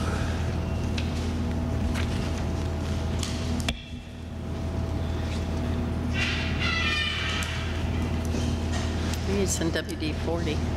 Madam, Mr. Mayor, members of the council, it's an ordinance of the town of Fort Myers Beach, Florida, amending Chapter 30 of the Land Development Code, the town of Fort Myers Beach, entitled Signs, to provide for content-neutral sign regulations and to allow certain portable signs, providing for severability, codification, scrivener's errors, conflicts of law, and an effective date. All right. Jason, you're going to start us off with this? Yes. Good morning. Jason Green, Community Development. Essentially, the sign ordinance, we've been working on this changes to make it content neutral. Most of the design criteria, size of the signs and all that type of thing that's in here have not been changed, other than creating a sign for the residential districts. The biggest change is changing from a type of sign, such as a business sign or a residential sign, and changing it to signs by zoning district. Stays essentially the same because the commercial zoning districts have certain signs, and then the residential districts have certain signs. It does eliminate reference to like real estate signs, because again, that's content. If you have to read the sign to know what it is, then your code is not compliant. So that was, I think, the biggest conversation that we had last time we discussed this with you, was trying to figure out a way to call out whether it's temporarily or seasonal or some other type for real estate and I believe campaign signs. And unfortunately, the only way to deal with that is what we've done in here is allow for residential districts to have a 4 square foot sign. There's not really a way to call out the real estate signs and the campaign signs, unfortunately. So if you have any other questions, the only other thing we changed in here was the timing of non-conforming signs. There was a date in the old ordinance that has been passed for many years. So we reset that date a little bit to give some people some more time to the end of this year to come into compliance. Real quick, Jason. Yes. Has anything changed as far as these signs being allowed in the town right away? Has that stayed the same as before? Yeah, we don't allow, a town can put signs in the town right away, but private signs are not allowed in town right away, correct. Okay. We have any questions for Jason? Where does it fall with all of the contractor signs and call us for this and call us for that? And I mean, are those even approved or legal, or do they need to come out? You talking about like when you see along their streets? Yeah, those have never been allowed, and they're not allowed now. So correct, those are a violation. I think the town at one point was enforcing and picking some of those up. I don't know if we're currently doing that. I'm sure we're busy. There's still a yes, lot. There is. And they're just, yeah. Yep. No, you're not allowed. Those kind of corrugated plastic signs, they're not permitted. Correct. And what about street signs? Getting street signs. Now that we've lost all of our where to turn, is there a plan in place for redoing all of our street signs? I would defer to town manager and public works for that. I don't. This was dealing those are exempt from this requirement because they're public maintained signs. So I would defer to the town manager. Okay. Now there are signs. I know that all these advertising signs on the right of way, and I noticed that they get thick and they disappear. So I think that staff is removing them, on a fairly regular basis. But now the big banner putting up on fences and things, are those allowed? So there is a provision for temporary signs in here, and we did clean up some of the temporary signs section because there was overlap and duplication in there. But there is some provisions in here for temporary signs. We try to streamline a lot of this so that there's not a lot of permitting process because coming into the town hall, getting a permit, us monitoring that length of time, whether it's 6 months or whatever.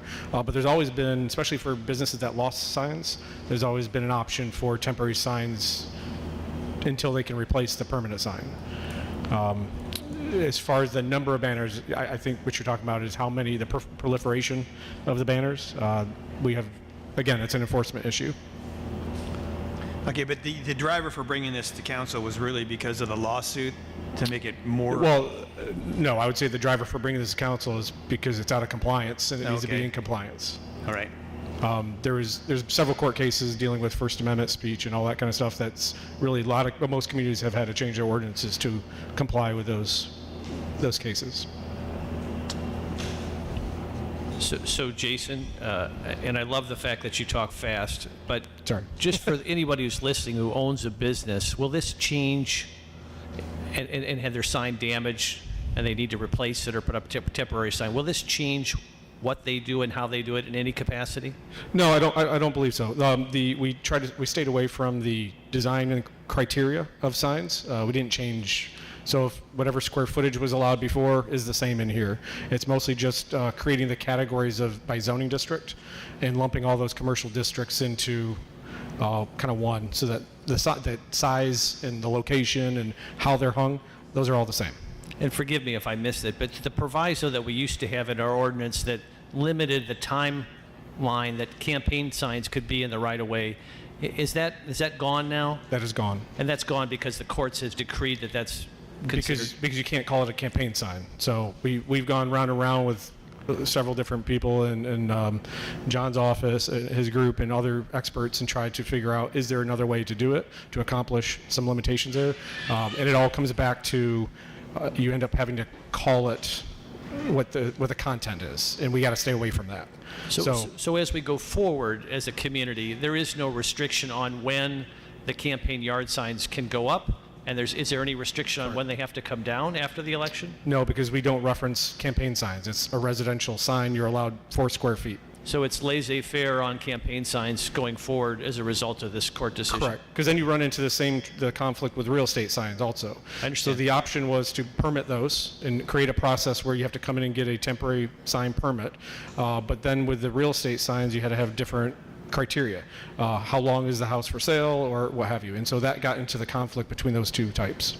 Very good. Thank you. Yes, sir. Mr. King, do you have any questions for Jason? This is a public hearing, so we have to open public comment. Is that correct? That is correct. And I just want to add to the comments of Jason. As we talk about these limitations or lack thereof, it's not because staff says it's not a good idea to regulate this or regulate that. In this particular instance, what we're trying to do is make sure that our sign regulations conform to what the U.S. Supreme Court has said. And over the last decade, the U.S. Supreme Court has lessened and lessened the authority of local governments to regulate signage based upon content, form, what it says, etc. So, that's the task we had before us, was to draft a sign code or sign regulations that, as best we can guess, because these types of regulations are, I don't want to say constantly, but routinely litigated to conform to the most recent case law that exists out there. And this is what we have and what we brought before you. John, you want to hang around for just a second, Jason? We're going to open up public comment. Is there anyone here that'd like to speak on this? Seeing none, we'll bring it back to council. Anybody have any other questions for Jason? If not, I'll entertain a motion to bring it on back for a second hearing. So moved. Got a motion? Is there a second? Got a motion and a second. All those in favor signify by saying aye. Aye. Aye. Hold on, Jay. Call vote. Roll call vote. All right. Councilor Veach? Aye. Councilor Whitson? Aye. Vice Mayor Adderholt? Aye. Councilor King? Aye. Mayor Dan Allers? Aye. And if I may, for the record, that motion includes the time that was set on your packet, right? 9 a.m. on the 20, whatever it is. Correct. 9 a.m. January 23rd. Thank you very much. Moving on to the administrative agenda, first item is the fiscal year 23-24 legislative appropriation requests. We'll defer to the town manager. Yes, thank you very much. These are 4 requests that we would like to approach the legislature with for funding allocations, and that's through the Senate and through the House of Representatives. And we want to bring these to council for your information and for your approval to submit these requests. The actual dollar figures at this point are big round numbers. They're not quite yet pinned down, but I'll go through those 4 projects and our estimated figures. The town revenue replacement would represent lost revenue for our ad valorem, for our other various funding streams, parking. It seems like sales tax revenue is doing pretty good at that level, but otherwise we're way down. Ad valorem is down about 50%. Parking fees and some other revenue streams, water, probably down close to zero. So we're requesting revenue replacement to the county or to the town to make us whole. And that could be as high as $10 million for that request. Possibly won't go that high, but that would be almost an annual figure for those. So anyway, $10 million is the big round number for that request right now. I can bring back the exact numbers when we get the appropriation requests fully calculated. And did you say the ad valorem tax receipts are down 50 something? So far, it seems like I can get have finance if they're present, get into more detail, but what we've seen so far is down about 50%. And is this from the special session they had where they gave people a break on their property taxes? We were hopeful that, yes, and we were hopeful that the special session was also going to cover all of our jurisdictions, Lee County, Bonita Springs, to make us whole, and they didn't do that during the special session. So that would be an option of during regular session that they bring this back and make us whole, but we want to make sure that we're prepared with an allocation request for us just in case they don't. You want Sherry's here. Do you want to have her? Would you like to add anything, Sherry, to ad valorem or any of other revenue streams?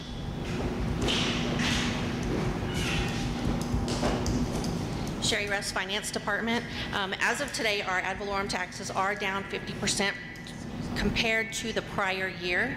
However, we were anticipating a 14% increase in property taxes because values went up so far last year. So we're down 50% plus the 14% that we actually expected to get. Are you saying 15 or 50? 50. 50. So, okay. All the other taxes that are coming in, the public service tax is our second highest revenue. That's the one that we get from the FPL, the bills. That is going to take a pretty big hit as well. We're watching, you're using a lot of acronyms. The one you just discussed, flush that out a little bit more. The public service tax? Yes. That is an electric tax that we have. It's 10% on every electric bill that is billed for our island. And since we were without power for quite a while, and there's still people who don't have their electricity turned back on, that's going to take a pretty big hit as well. So the town is allowed to add a fee onto everyone's electric bill that gets kicked back to the town? Correct. That's statewide, and municipalities have that authority to do that. And I don't know exactly when the resolution went into place, but it was a long time ago. And so when you talk about the ad valorem tax, you're talking about the property tax? Correct, that is property tax. Just for people who are watching, that sometimes gets a little bit confusing. Yes. So because people's property taxes have been obviously adversely impacted in terms of their property values, that's impacting the towns? Correct. It's not the values. The values are the same because they were assessed based on last year's values of your home. I don't know if it's mortgage companies not collecting the money and submitting mortgage payments. It's just not coming in. So that money could come in just late? Potentially. Possibly? Okay, all right. That is possible. We just don't know? All right, thank you. Okay. The next item is beach renourishment. We have stacked revenue or stacked grant sources and revenue streams there for that project, but there's potentially still a $3.5 to $4.5 million obligation on part of the town. So we want to make sure that's covered, and we'll put that into our legislative request allocation also. And we're working this on the high side that I guess we're being fairly pessimistic with our numbers because 2023 is going to be a difficult year. And Keith, that beach renourishment piece, that's the town's contribution in conjunction with the TDC contribution, in conjunction with what the feds might do as a result of Hurricane Ian. So that's just our piece of the puzzle that we're asking for? Potentially. Yep. Potentially. Probably not, but potentially. Yeah, I think that's great. Thank you. Yep. Sure thing. The next, town hall replacement, and these aren't in any particular order, but the next one was town hall replacement. We've been working with an architectural firm and a construction firm, pro bono, to just try to get us a good idea of what to look for replacing town hall. and then looking at what will we need for 20 years out, 30 years out, given growth. And right now the numbers are almost double the size of the former one. So FEMA pays to replace what we had. We have some insurance money. So again, we're trying to stack funding sources to get us into a new building. And there's also new criteria that we may want to consider. You'll have a presentation at the M&P on the Thursday from the firm that will walk you through kind of all the considerations that we're putting into the new design. But essentially, they've estimated $750 to $1,000 a square foot, and they've estimated about a 32,000 square foot building. So that's up to $32 million for a new town hall. And we're including that into our allocation, or the difference there, which is about $16 to $18 million into our legislative allocation request. So we've got about half of it, we think, funded, but the other half is 16 to 18 million, if depending on the design that council approves. But you will have more detail on that at the M&P meeting. And then island-wide street lighting, we went through that in great detail, but potentially if that did fall to us in one big nut, it would be about $1.5 to $2 million. I think 1.8 was cited here. So we're going to put island-wide, which includes Estero Boulevard and all of our town side streets, with amber lighting into our legislative allocation request. Those are our 4 projects we have right now, and I'd like, of course, any questions, discussion, and approval for us to present this to the legislature. Do you have any questions for the town manager? We'll start down there, Mr. King. No? Mr. Adderholt? Obviously, Keith and Chris, this is not your first rodeo, so I appreciate that we're just not party to these conversations. I know the mayor probably has been, and rightfully so.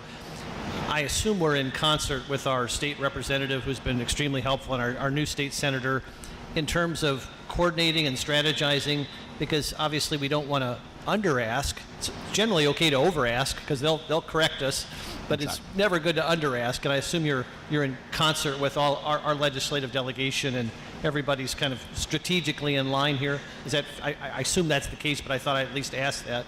Yes, we've had conversations with our legislative delegation about these, in particular our senator, and we are coordinating with the county, with the other jurisdictions in the area, because we all basically have to do with the revenue management, so we're all fully hand in hand in lockstep. That's great. I think it's a great strategy, and I think those are great requests, so thank you. Sure thing. Also, I guess I could add, as far as strategy goes, that we are working with our lobbyists also, and we'll do a full court press on how to move forward and moving forward with partners, and not just the other jurisdictions, but with the League of Cities and Association of Counties also. Councilor Woodson? I'm good with it. Councilor Reach? Now, is the money for Bay Oaks, for repairing Bay Oaks, is that in a different request? Yes, requests or our project worksheets there. So that one is taken care of. That's handled. And I'm assuming it's a little premature to try to figure out anything with Times Square, what we're going to do going forward and how much it's going to cost. That is another topic for the M&P meeting. As far as funding for that goes, yes, I mean, council would like for us to add something, we can for that. We are going to ask for post-disaster recovery plan dollars from FEMA to help us plan, and that's for M&P on what will we look like, will Town Square look like, what people this morning mentioned design standards for reconstruction and redevelopment, and do we want to do that, and walkability, and all that could be put into this redevelopment, post-disaster redevelopment plan. All right, thank you. I've probably beat you guys up enough over this, so but to Vice Mayor Adderholt's point, we have had several conversations with Representative Botana, Senator Martin, a delegation meeting They are fully aware of, I think, what our asks are going to be or potentially going to be. And I, like you, Vice Mayor, I'm ask for more. They can always tell us no, but if you don't ask for it, go ahead. Mr. Holly? The only one that's not on there is the matching funds for the hazard mitigation program, and I had it on my notes and I just didn't get it to Keith. So I know on Thursday you're going to have a conversation. Gotta move closer. I'm too tall for it, so I'll pick it up. How's that? I'm sorry. You're going to have a conversation about the hazard mitigation program on Thursday's workshop. As Keith said, Ron Book is your lobbyist. I think he's planning on being here on Thursday as well, so we'll be able to have kind of another bite at this apple. But I just wanted to throw the hazard. That's the 25%. It was covered by the state after Michael, and we would want to ask the state to provide that match as well. Yeah, thanks for bringing that up. If there are no other questions, is there a motion to authorize the town manager to submit the fiscal year 23-24 legislative appropriation request? So moved. Got a motion? Is there a second? Second. Got a motion and a second. All those in favor signify by saying aye. Aye. Aye. Opposed? Hearing none, motion carries unanimously. The next is the Lee County TDC fiscal year 24 grant request. I believe Allison is here to fill us all in. Hello, Allison. You gotta talk. How about that? Good morning. Allison Geeson, Director of Cultural Parks and Recreation. This is the time of year that the TDC grant funding request will open, and staff always would like the blessing of the council before the requests go in. So this year we have done a little update like we do every year, and to give you a little background for what we are asking. The grant opens actually January 19th and closes March 10th, so it's very quick as far as getting quotes and projects in place. So Public Works and the environmental for the beach profiling, we've got maintenance projects for a total of this year for $1,984,513, which is an increase of about $500,000 from last year. So I wanted to know if you had any questions, or I could give you additional information. Now, there's only a few capital projects on here because we have less than a month to really get things going for permanent, like permanent things at Newton. So these are temporary things that can go ahead and to be able to service the visitors in our community immediately to be able to get these in place. So do you have any questions about anything or anything that I can answer for you for this request? What are your ideas with Newton Park? Are you going to try to put a temporary bathroom in there? Or? So yes, so the request and the culture education, the CELCAB did not have time to meet, but I put an email out to everybody to see if they would be okay with us going forward with shade structures, temporary restroom, and a beach shower. And those were replacement items that were there. So that is what is in the request now, and then we'll workshop their recommendations and they'll bring those to council. And do we have anything in there for Times Square for the... Times Square is not eligible for TDC funding. So it is not considered a beach access. Every single year we've tried to get the approval for it to be deemed that, but it has never been deemed as a beach access. So there is no funding for Times Square in the TDC request. Now, so to get TDC funding for any restrooms down there would have to come from the county in Lynn Hall Park? Lynn Hall Park, yes. And there are, should be 4 restrooms at Lynn Hall Park today and 4 wash stations. Those are going to be there indefinitely. I did talk to Lee County on Friday to send information through to that. And then I'll keep you posted on what their facilities are going to do. So that it is in addition to what is at Times Square now. So. Thank you. Mm-hmm. Any other questions? Allison. So I assume that because it's not beach access either, Bayside Park is not any consideration in there? That's correct. Allison, only because you're here, it's not really germane to the TDC piece, but there seems to be a sentiment amongst some in the community, and I agree with it, because there's a wonderful abundance of porta-johns on the south end of the island. There's some literally in front of our condo building where I used to live until our condo gets back in shape again. And I know there's a struggle to figure out who owns what and so forth, but can some of those sort of temporarily be moved down to the north end where there's a lot more activity, or do we have to determine ownership? What's preventing us from just taking a few of those? There's some in front of Seagrave Plaza as well. And I'm not saying take all of them, but just take a few of them and just move them down to the north end where there's a lot more activity. What's the obstacle to doing that?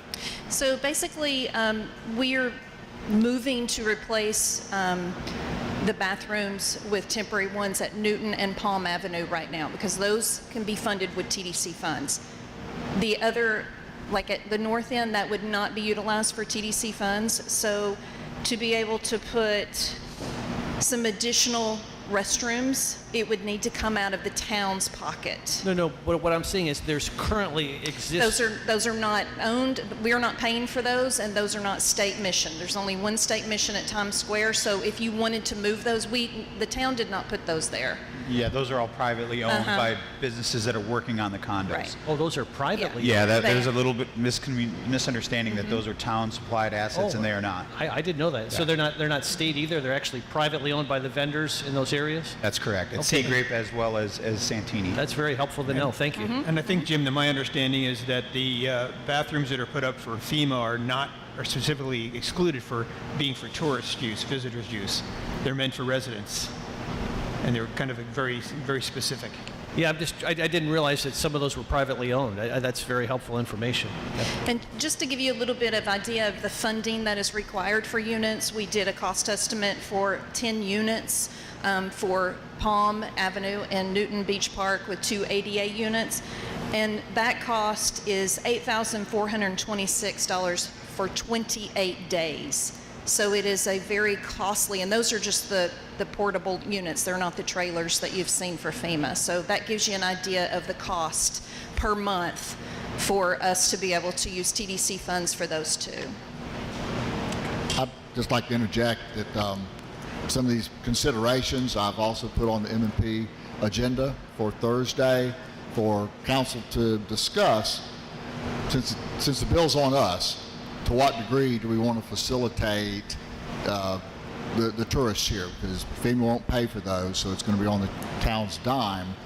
What do we want to expend for the garbage, for the porta potties, and what distribution? I'd ask Allison to put together an idea of where we would need these, and that's what she just presented. So that would be on the town if we want to provide that resource for our visitors.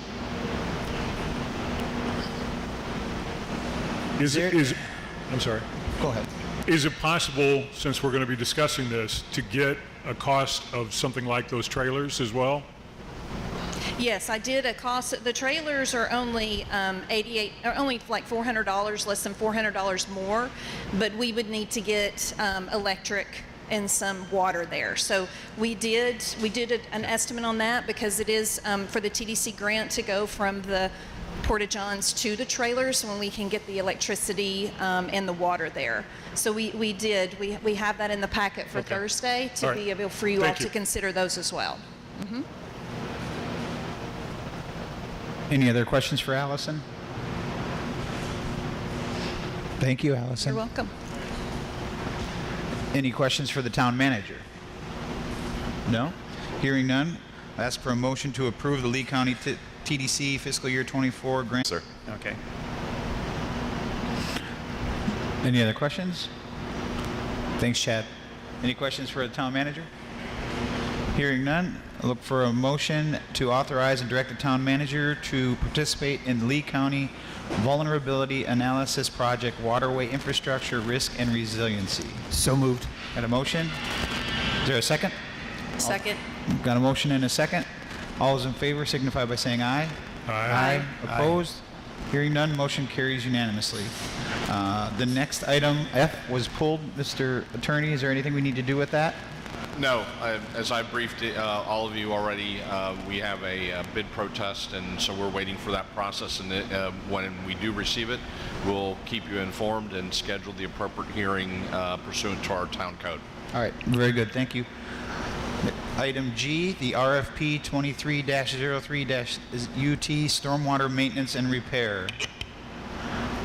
Mr. Town Manager?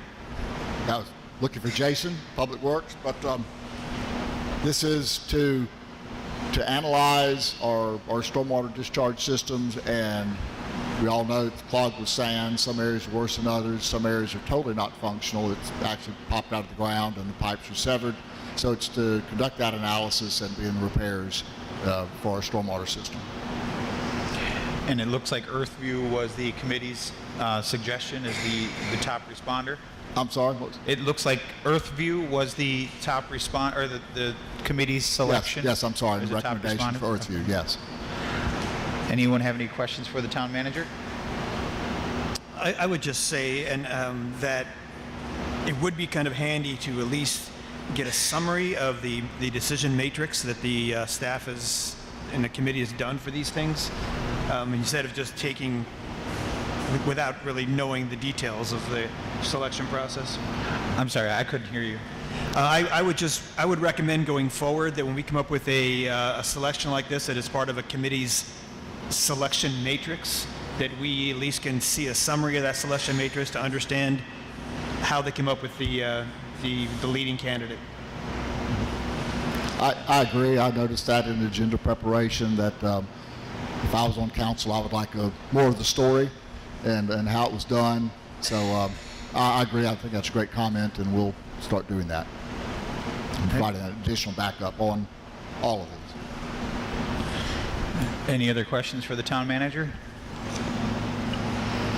Hearing none, I'll look for a motion to accept the town manager's recommendation to approve Selection Advisory Committee's rankings in response to RFP-23-03-UT for Earthview LLC. So moved. Got a motion? Is there a second? I'll second. All those in favor signify by saying aye. Aye. Opposed? Hearing none, motion carries unanimously.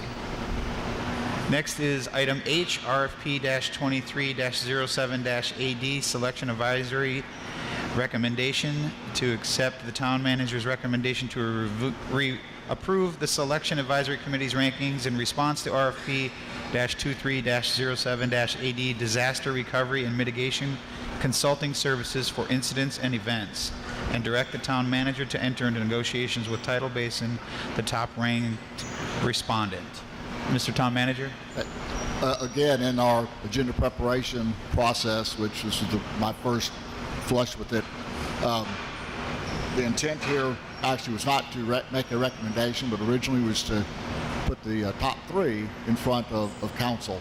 So I had advised that we do it alphabetically so that it didn't illustrate a 1, 2, or 3. But so it's not a recommendation for Tidal Basin. I just want to make that clear that even though it was printed that way, it's not a recommendation for Tidal Basin, and I would recommend a little more thorough analysis of the firms. So I was a little difficult to hear what you said there, but basically you were saying it's Sorry. not a recommendation. It's not a recommendation for Tidal Basin. It was I should have done a better job of editing this because I did not recommend Tidal Basin as one. The committee was bringing forth their top three recommendations in no specific order. And I guess I'll start out, and I briefly spoke with the town attorney about this beforehand. This specific item is very, very important, as you've probably heard the director say and other people from FDEM, that these are the people that will be the butts and seats, if you will, for the next 5 years as to our what we get reimbursed from FEMA, what we ask for, mitigation funds, things like that. It's very, very, very important. It was advised to me from state officials that when we make this selection, that we sit down and we interview them and look them in the eye, not the company head, but whoever is going to be the person here in charge of our day-to-day requests and the execution of what we request. Again, not the person that owns a company, but the project manager that will be here in place. I want to reach out to the town attorney on this because we had some discussions about what the next steps could be as far as procurement if we were to table this for 2 weeks until our next meeting, to be able to allow, if we're allowed, council members to have one-on-one meetings or staff with the recommended or the respondents to the RFP. In response to the comment of the mayor, Our code generally has a process where, again, as explained in the blue sheet, the Selection Advisory Committee is appointed. They vet the applicants, they rank the applicants, they make a recommendation to the town manager, who then forwards it to the town council. Our code does provide, at the discretion of the town council, to schedule interviews and to have the proponents come in and make presentations to the town council. So you do have that discretion, and that, as I understand it, that is what the mayor is asking for, because of the importance and significance of this, is to invoke that discretionary authority and to postpone the matter pending scheduling interviews with the 3 top respondents that have been ranked by the Selection Advisory Committee and forwarded to you through the town manager. Thank you for explaining that. Does everyone understand basically what we're saying is bringing this back at our next potential meeting, tabling it for now, to allow those who choose to meet with the top 3 applicants to meet with the project. Again, I would ask that it is the production, the person that's going to be here, the project manager, that we meet with. Should you want to meet with them to ask questions specifically about process, and this has been explained to me, as I said, from the state level, very, very, very in depth, that this is a very important process. These people, we need to know that they're working for us. One of the questions in the RFP was, how many clients do you have? So if you didn't get a chance, I'm sure you all did, but to read through all the response, it just made me feel uncomfortable today making awarding something without being able to physically look at someone and ask them specific questions as to what their plan is, what our plan is, and how those align. So with that, I'll open it up for any comments from my fellow colleagues. Vice Mayor Adderholt? I would say a couple things. Number one, if it's the mayor's desire to have that face-to-face because of the importance of the contract, I would certainly support that. At the same time, if the mayor and the town manager is prepared to make a recommendation today, I'm comfortable with that as well. So I could go either way, but if it's your comfort level to have that face-to-face, which and you think that's important, I just don't know what meetings you've been in and what meetings you haven't been in. So if you haven't had that opportunity, I would certainly support you having that opportunity, I guess. But you don't need to do it for my benefit, I guess is what I'm saying. Yeah.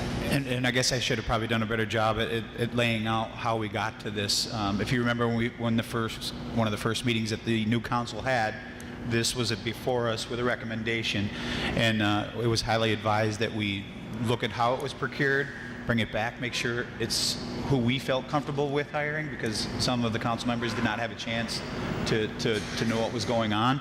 So that's what it went back out. It was a fairly quick RFP to get to what we have now. I believe there were 9 applicants that came back.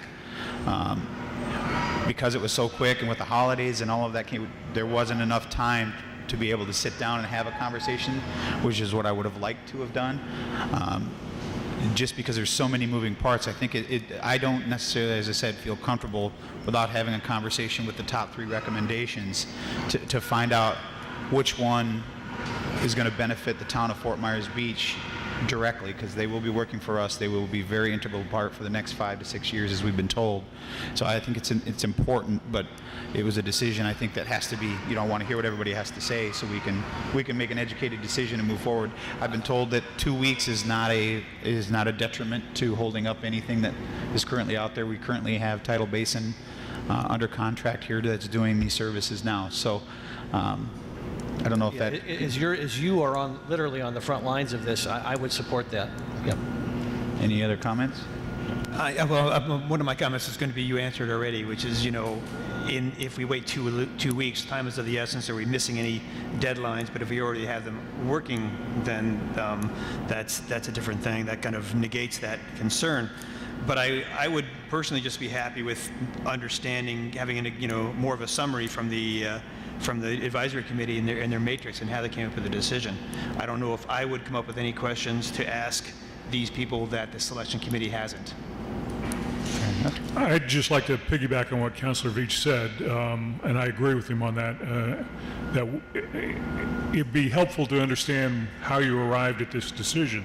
I know when this had been brought up previously and then pulled out, that the selections were completely different. And I guess I'd like an understanding of what transpired to make that change. Councilor Woodson, you look like you have something to say. No, I was just thinking, the fact that you haven't even met them face to face, I think that's something really important that we need to do, and I had no idea it would be like a 5-year commitment. So, and Tidal Basin has done a number of things already for us, haven't they? I mean, I have heard that name over and over. Yeah, they're currently on a month-to-month contract to do exactly what this RFP was. They were brought in at the very beginning to assist with putting projects together to get emergency response funding, Bay Oaks, for example. So they're currently doing what this is asking to do, but this is just going because they're month to month. This is a long-term solution. Are they the best company? And they might be, I don't know, but that's why they were ranked. These are the top 3, but again, I just would feel more comfortable being able to talk to each of the project managers that are going to be here to know that we're getting exactly what we need as a town to be as successful as we can be. Yeah, I would agree with that as the next step. All right, then with that, I'll make a motion to table the RFP 23-07-AD selection advisory recommendation to our next meeting. Second. To get and direct staff to reach out to get these project managers that were listed within their responses to come in and have a meeting with myself, staff, and if any of my colleagues would like to meet with them individually as well. If we could get that aligned and have everything to bring it back for the recommendation for our next council meeting. Mr. Mayor, if I may, again, consistent with the RFP documents and dare I say a transparency that we actually schedule the in addition to any meetings that you all want individual, that we actually schedule the top 3 proponents to come and give a 10-minute presentation at the next meeting to everyone. So you all are hearing the same thing, seeing the same people, and all 5 of you can then make an informed decision on equal footing. That's a very good suggestion. Thank you. Second. I got a motion and a second. All those in favor signify by saying aye. Aye. Aye. Opposed? Hearing none, motion carries unanimously. And then before we move on, I would just like to say that, as Councilor Veach mentioned with the prior item on selections, we can do a better job of preparing that backup. In this case, the selection committee, it was a recorded meeting, but we could do a much better job of bringing to council a summary of the selection process, the criteria, and how that decision was made, and just provide more thorough backup. All right. Yeah, and a lot of times, our packets have these 30, 40-page contracts without a lot of summary. The next agenda item I is amendment to number 1, Beach Renourishment Professional Engineering Services Agreement, to adopt Resolution 23-07, approving the First Amendment to the Professional Service Agreement between the Town of Fort Myers Beach and Coastal Engineering Consultants, Inc. for beach renourishment professional engineering services to include 2-CVR clauses. Chad? While Chad's coming up, I'll read the title of the resolution. A resolution of the Town Council of the Town of Fort Myers Beach, Florida, approving a First Amendment to the agreement between Coastal Engineering Consultants, Inc. and the Town of Fort Myers Beach, authorizing the execution of the First Amendment by the Town Manager and providing an effective date. Thank you. Hey, Chad Schutz, staff for Town of Fort Myers Beach. So just adding a 2 CFR to make it compliant for FEMA reimbursement. Same contract we had for renourishment. There's not much to it. If y'all have any questions about what's going on or any other things I can answer. Questions for Chad? Well, what is CFR? Regulations. Code of Federal Regulations, or it's the federal government's version of Florida statutes, Florida Administrative Code, federal statutes, Code of Federal Regulations. So is it like a change order for the, I mean, It's where you find the details that for enabling and applying the federal statutes. Otherwise, the federal statutes, instead of being a foot thick, would be 3 foot thick, because that's 2 CFR is about 2 feet thick. Chad, is this in conjunction with the presentation that you gave at the M&P, which was next steps on beach renourishment and that type of thing? So this is just the addition of this to get it in alignment with the state? Right, so to get it in line with FEMA, FEMA. to make it reimbursable from FEMA, and coastal engineering consultants have been helping us out with the technical work to get the emergency berm designed, and now the invitation to bid has just gone out, so we can start getting sand back on the beach.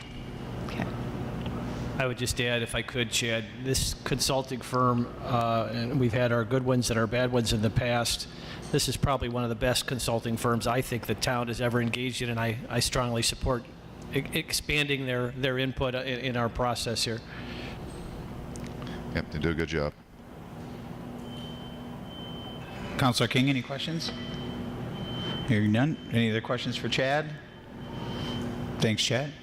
Any questions for the town manager? Hearing none, look for a motion to approve amendment number 1 to Beach Renourishment Professional Engineering Services Agreement, Resolution 23-07. So moved. Seconded. Motion and a second. All those in favor signify by saying aye. Aye. Opposed? Hearing none. Motion carries unanimously. Next is item J, emergency contract ratification to Coastal Maintenance and Restoration, Inc. Town Council ratification of existing emergency contract with Coastal Maintenance and Restoration, Inc. Is that Chad again, or is that? This lifeline goes out to Allison. Come on down, Allison. Allison Geeson, Director of Culture, Parks, and Recreation. So this is a contract that needed to be ratified that was for emergency dryout services for both Bay Oaks to make it a temporary town hall, as well as for the historic structures at the Mound House. Questions for Allison? Historic structures for, what was the last part? The historic structures at the Mound House. At the Mound House, Mhm. okay. Allison, if you can, just for transparency purposes, the reason for this ratification, how we kind of got to where we are now. Because the amount was over the $25,000 in the first weeks of the storm, to mobilize contractors to be able to do the dry out is imperative for the buildings, especially the historic structures. So this is something that we moved on with the last administration for the town to be able to prevent further damage. So there was not council meetings during that time, so now's the time to go ahead and ratify for the services that were rendered for that, which happened to be over the threshold of the $25,000, needing your approval for those. It's basically already been done, so it's just. It was the part that of the it was over emergency limit. response, yes. That, Allison. Any questions for Allison? Thank you. Thank you. Any questions for the town manager? Is there a motion to approve the emergency contract ratification? So moved. Got a motion and a second? Second. Motion and a second. All those in favor signify by saying aye. Aye. Aye. Opposed? Hearing none, motion carries unanimously. The last one is letter K, emergency contract ratification, Conaderis Builders and Contractors, Inc., Lot Agri Services, LLC, Universal Tracts of Southwest Florida, LLC, and Vitor Contracting Services. It's the town council ratification of existing emergency contracts with the above-mentioned companies. So I have a question on these. Are these the ones that were put into place right after? I mean, just absolutely, like, get them in here because we knew of them already, because we had existing contracts with them, or how did that all come to pass? So I'm not sure how what the existing contracts were. Yeah, John? I can answer. On some of them, we had existing contracts. What we did is we expanded the scope of services For example, I believe we had already engaged Canaderos Builders separately through our normal procurement process prior to Hurricane Ian, and as a result of Hurricane Ian, then we tasked them with additional services. The same with, I believe, Vetter Contracting Services. We had entered into prior to the storm, we had competitively procured that company through a piggyback contract where they had responded to, I think, a contract from either Collier County, and so we used that. But these were, I don't want to say well in advance, but a year ago, 2 years ago, and we have them under continuing services contract. So again, we expanded their scope of services, and because all of these are larger than what was originally anticipated, and again, with that long view of trying to make optimizing our ability to recover FEMA funding, we're bringing them back to you for ratification through the process, so we have the proverbial paper trail to show to FEMA. I can't speak off the top of my head to Lot Agri Services or Universal Tracks, unfortunately. But it may have been in both instances there was an existing contract and we just piggybacked off of it. But I can't say with 100% certainty. Any other questions for the town manager or the town attorney? Where I'm going with this, and I just want to make this comment. I mean, obviously, this is work that has to be done. We have to be reimbursed, that type of thing. Going forward,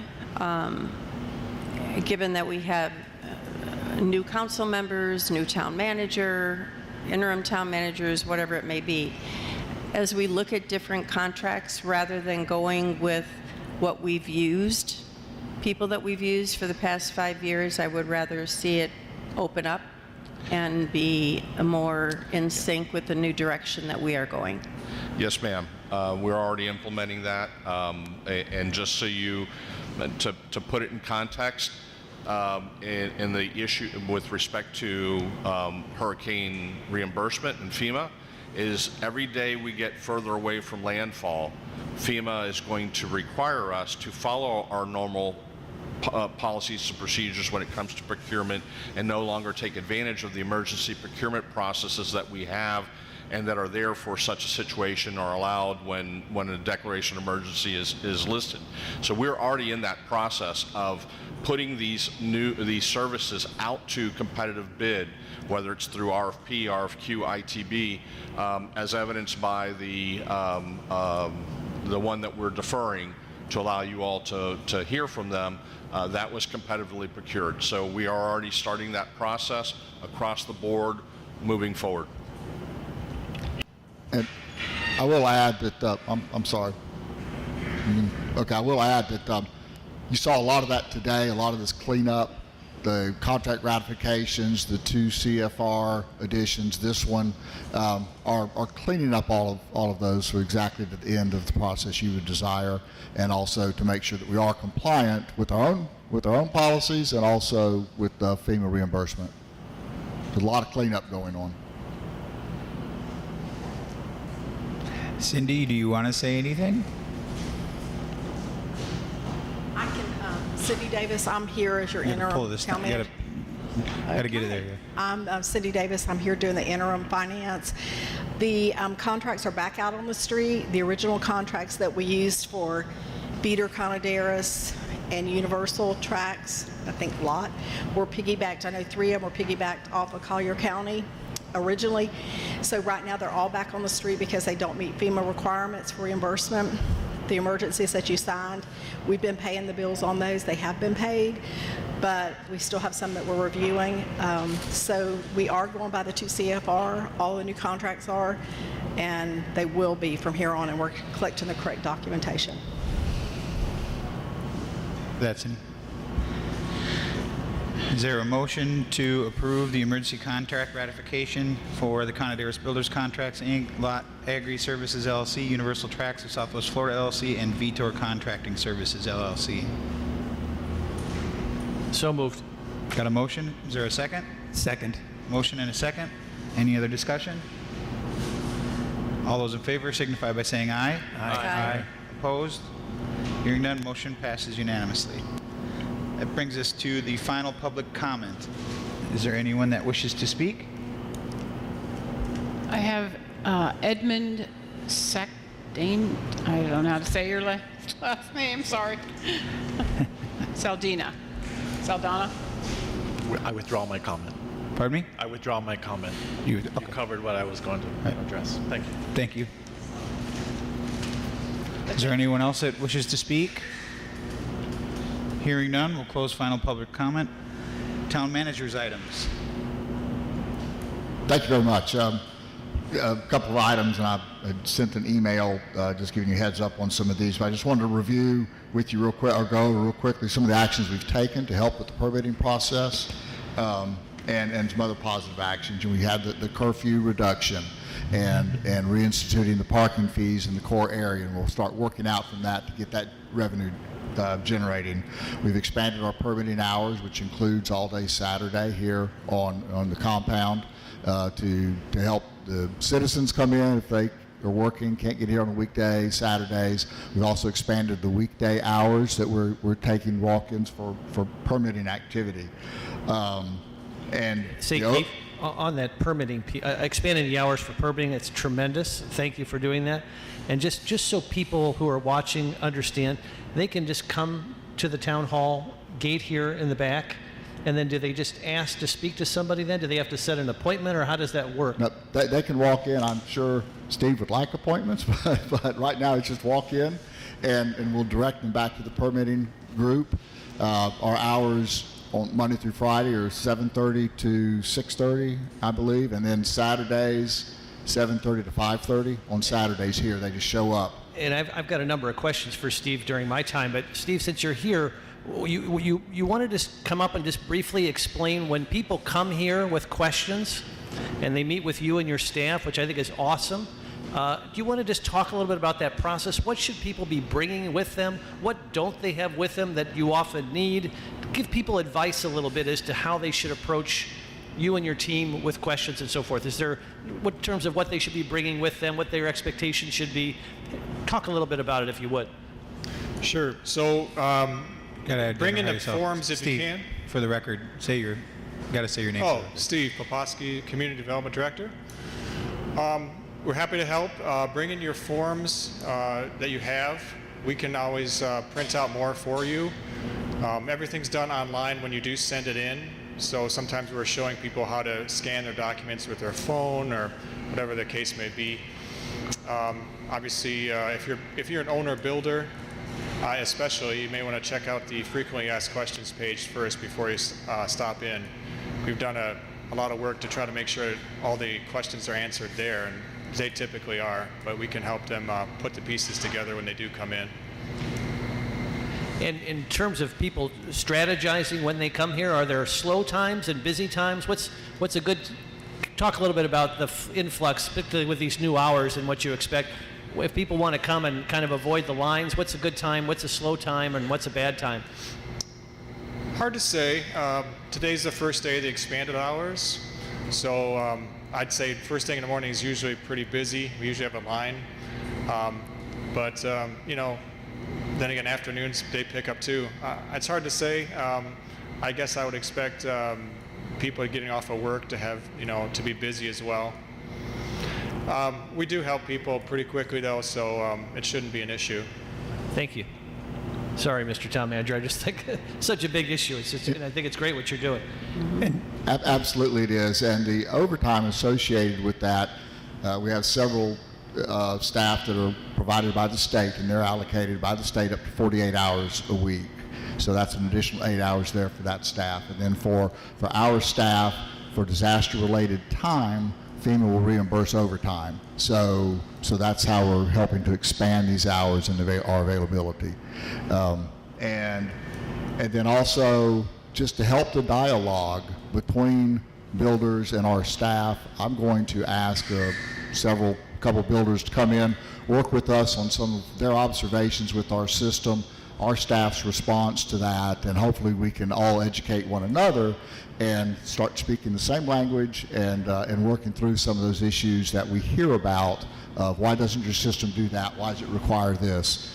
And work through that. So I'll be establishing that also. I'm not going to let that go by because that is such a great idea and is so long overdue. I'm so thankful that you're doing that. And I think the collaboration, you know, instead of having this adversarial relationship with our builders and our town residents, which isn't always the case, but some people feel that way. This is partnering with our residents, and this concept of expanded hours and meeting people in person who want to talk. This is this partnership concept versus this adversarial relationship that's so important. So I commend you and Steve for these two initiatives, and I've got a couple more ideas, but I just wanted to say that that's really important, not just not only does it make sense and it's common sense, but it also sets a new tone where we're partnering with our community instead of having this constant adversarial dynamic, which isn't, I don't want to overgeneralize, but I'm just saying it's a tone shift, which I think is extremely welcome. You know, I'll just advance that a little further. I would encourage my fellow colleagues to come and spend a couple hours here during the week and see the interaction that Steve and the staff are having with the people that come in. I try to make a point every day to talk to at least one of them as to what their issue is before they come in and were they satisfied when they left. And I will tell you, I've been pleasantly surprised at how well Steve and his staff are doing with communication with our residents.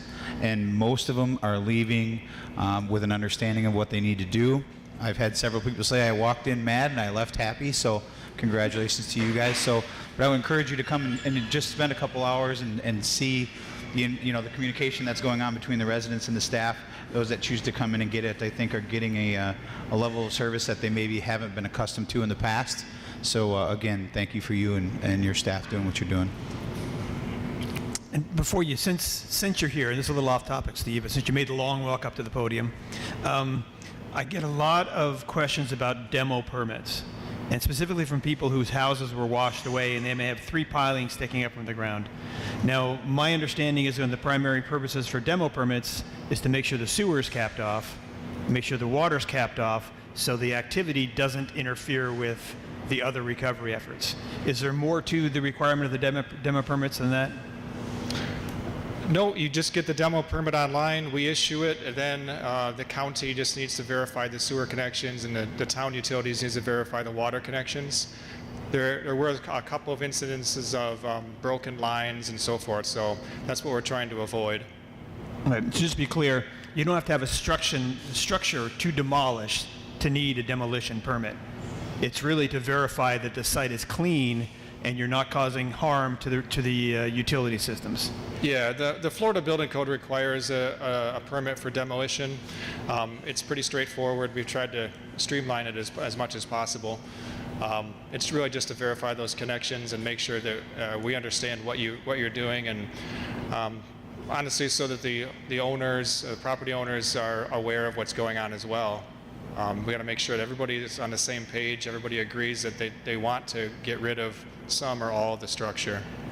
Right. And I think an important part of that is the second or third beach cleanup that we were involved in. My wife and I were walking out at the beach access at the end of our street, and I could hear this water running, and it was a 3/4 inch pipe that had been running for who knows how long, which they're going to get a water bill, right? So I'm sure you guys have heard there's been some issues with an exorbitant amount of water bills, a demolition permit. So we were able to call it in. They came in. They were able to cap it off. But it's to know what's going on. To what Steve said, what's going on out there is so that you're not having to call the water department and say, "Why is my bill $2,000?" That was just one instance. So there's a lot of that's been going on out there. So I just wanted to add that to what your council. And the water part of that. I mean, didn't the town go and turn off the meters early in this process? That figured that's probably as off as you can get. Yeah, like I said, you've got to make sure it's capped. It's capped very close to where the connection is at the street, so that if they happen to hit the line, they may not be aware of it, or we just don't want it to leak. It can be very, very expensive for a leaking water line. Even a running toilet can cost you, thousands of dollars if you leave it for a long time. And one kind of comment on the form, I understand the form is really designed for someone who has a structure that they're going to remove. And so I think there's some frustrations where people who don't have a structure, they don't understand why they have to fill in all these things that are really not relevant because they don't really have a structure left. And that seems to add quite a bit of confusion.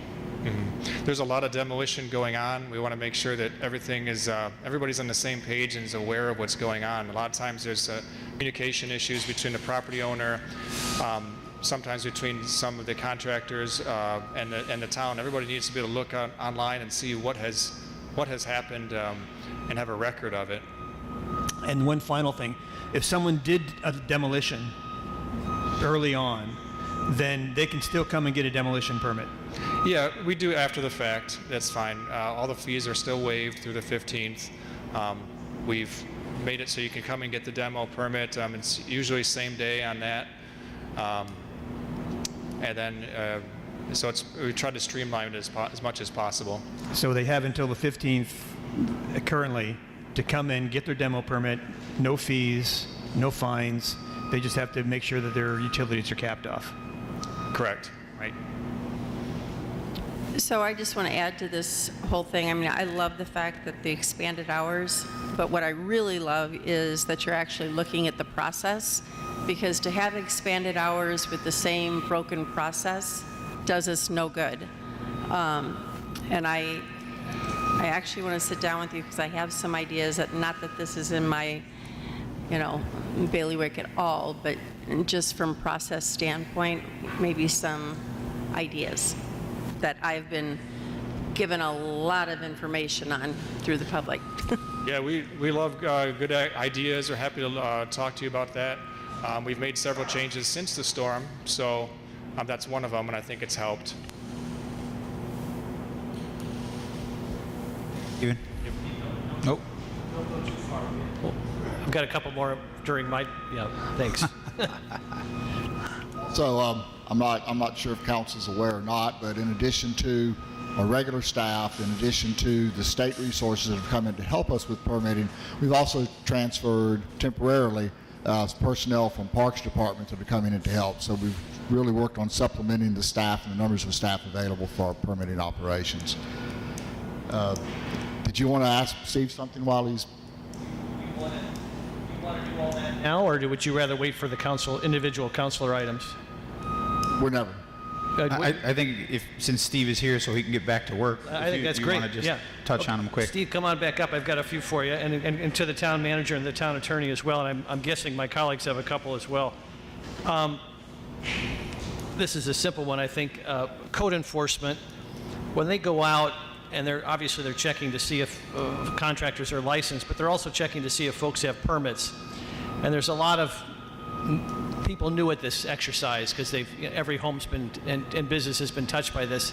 Is it possible for those code enforcement folks, when they find somebody who doesn't have a permit, and it's sort of a somewhat innocent mistake, and that they just didn't know, do they have laptops? Can they actually help the people apply for a permit right there on the spot instead of just kind of making their life more difficult?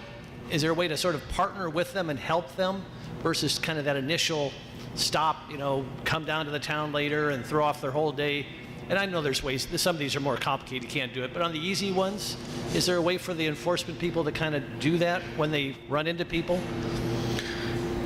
We can look into it. That question was posed a day or two ago, and like you said, a lot of these permit applications are very complicated, and certain laws require that licensed plans examiners actually review and before we actually issue a permit. So it's not actually a legal possibility for most of them.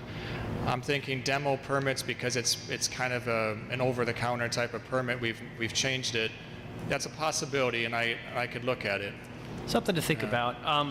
One of the things too, and they're sort of together, and this was really kind of more for the town manager. We talked about this the other day. There's a lot of discussion amongst our community as to, and there's a lot of people that feel differently and on where the backlog is on permits. There's a perception that by some that there's a very large backlog. There's some others would say there is no backlog. Some would say depending on the permit. One of the things that we did in state government is that we would measure the permitting process. We would find out how many permits had been applied for. We would then set up metrics to measure success, and we would have key performance indicators for how many permits have been applied for, how long have they been there, when did they get turned around, so we could show the public where we are in the process. How far, if we need, and sometimes that's really helpful because it's discussion, these folks need more help, they need this or that, or hey, these folks are doing great, God bless them, they're really doing amazing things with their resources, but it's public, it's transparent, and I talked to Keith about that the other day. He was very open to that concept. I just wanted to get your take on that and to see if that's, I know it takes time to do that, but at the same time, I think it might save a lot of grief in the long run and also help public confidence that we've got a handle on this. Any thoughts or any updates on that, Keith or Steve? I'm in agreement with that. I've been wondering about some of the data and the numbers also. I've not had that conversation with Steve yet, I don't think. Okay. So different permits take different amounts of time, a lot of times because of the laws that require that certain people review them first, and there's more reviews for certain permits. I think a lot of times, just as a background, there's a communication problem sometimes between the property owner, the contractor, the subcontractors, and the town. And sometimes it's perceived that we're taking a long time, but what really happened was that the property owner wasn't maybe in complete contact with the contractor. Sometimes it's something simple, like we email the notice out says the permit needs a correction in documents and a resubmittal, and somebody's spam filter on their email deleted it or put it into a special folder. There's a lot of different scenarios. We're doing quite well, especially under the circumstances and the amount of people that we have, and everybody's working hard. I would just encourage them, if it's been a little while, you could always email or call or stop in and say, hey, it's been 2 weeks and I haven't heard anything, and that there might be something going on as far as a miscommunication. We've ironed that out. It's every day we're doing that. Stephen, real quick on that, just gave me a thought. Does our software have the ability, so when a contractor sends out a bill, you can, on most softwares, you can choose a reminder email every 3, 5, 7 days, 14 days, whatever. Does our software have that capability to be able to send it out multiple times if there's not been a response, or the town staff doesn't go back in to say, we now know that they have received that, we can now uncheck it so they aren't, in case they missed that first initial email, there's a backup way for them to get a follow-up email, so that we're constantly automatically sending it out, the rejection letter or whatever it is, to let them know that there are steps that they need to take should it get bogged down in their spam folder. It's not set up that way. We could look into potentially some sort of software that would upgrade that capability. It's relatively simple software. We're happy that it does work. If there's multiple contacts on a permit, we typically, check, the actual applicant will check the property owner and send an email to both just to make sure that everyone got one. Just a couple more quick questions, Steve. You're absolutely right. The website has a great section on frequently asked questions that everybody who's involved in the permitting process ought to take a look at and read through. The one thing I noticed, there's a great list of things you do need a permit for, and there's a great list of things you don't need a permit for. The one thing that I thought was missing on there, and I get questions about this, is drywall. Talk a little bit about when you need a permit when you're doing drywall, tearing it down, putting it up. Could you just elaborate a little bit on that? And if it's helpful, and if it's not on the website, if you'd add that to the website, I think that might be helpful to people as well. So go ahead. Mm-hmm. So obviously the whole island flooded. When you have drywall, there's certain locations that it can't be installed. You can't install it below the actual design flood elevation, which is this is a little bit complicated, right? But if you're replacing what was there and all you had was drywall and it's not insulation or electrical, plumbing, that kind of thing, we're not asking for a permit for that, but we do need a cost form that says what labor and material actually do the repair, and that's for the flood regulations. Okay, that's helpful. And one other little thing that came across my desk was the concept of if you want, and you have the funds, and you want to really expedite your process, and I don't know if this is residential, if it's only business, they have the ability to hire a private inspector, I think is the term, who can then do the review work themselves and then kind of put their license at risk when they submit that to the town. You want to talk a little bit about that process? How could somebody utilize it? And can a homeowner use that as well as a business, or is it only commercial? Talk a little bit about this private inspector concept. I don't think has been talked about a lot. And I would just flesh that out a little bit for us. And John, if you have anything you want to comment, or Sure. Keith, yep, go ahead. So the state law allows a permit applicant to use a private provider of inspections and plan review. So they can actually have that private provider submit documents to the town to register as a private provider of those services. They can use that private provider for the plan review and inspections if they wish. However, there's some limitations. It still needs to be reviewed by the town for zoning, floodplain, and certain things that the private provider is not allowed to do by law. But they are allowed to review it for building code. Do you look favorably upon people who use a private provider or private inspector? Does it help reduce your backlog? I don't know if there's a huge difference. We're sort of indifferent to it. The law allows for it. So obviously we're not going to redo the review for building code purposes that's already been done by that certified provider. It could potentially, theoretically it should speed it up, but again, there's still the processing of the permits coming in the door. There's the zoning reviews, there's the floodplain review. It has to be sent out, for some of that. So I think theoretically it should help a little bit. Lastly, Steve, I've heard from a number of contractors. There's a lot of contractors who praised Lee County's process, but specifically, I've been told, and I don't know if it's anecdotal or not, that Lee County doesn't require permits for things that Fort Myers Beach does. And I'm wondering to what extent that's true, and I wonder if we should have an ordinance conceptually as a no more stringent than Lee County. In other words, why would we have special things that we're asking for that Lee County doesn't ask for? Obviously, things seem to be functioning fine in Lee County. But there's a little bit of John sent me some of the language on the difference between Lee County and Fort Myers Beach, but you've been in this business for a while. Do you have experience with things that we're requiring that Lee County is not requiring that don't make sense? Any thoughts on that? I could comment briefly. I'd like to also refer to John. I think he may have something to say about the legal aspect of that. In each jurisdiction, the building official is so licensed to and is tasked with that job of determining what needs to be reviewed, how it's reviewed, and so on. I don't think the town of Fort Myers Beach I think that our system is quite streamlined. We have very few number of permits, for example. Some other jurisdictions in the area, Lee County, one of them, they have more permit types, and I think that in some cases that could be more complicated.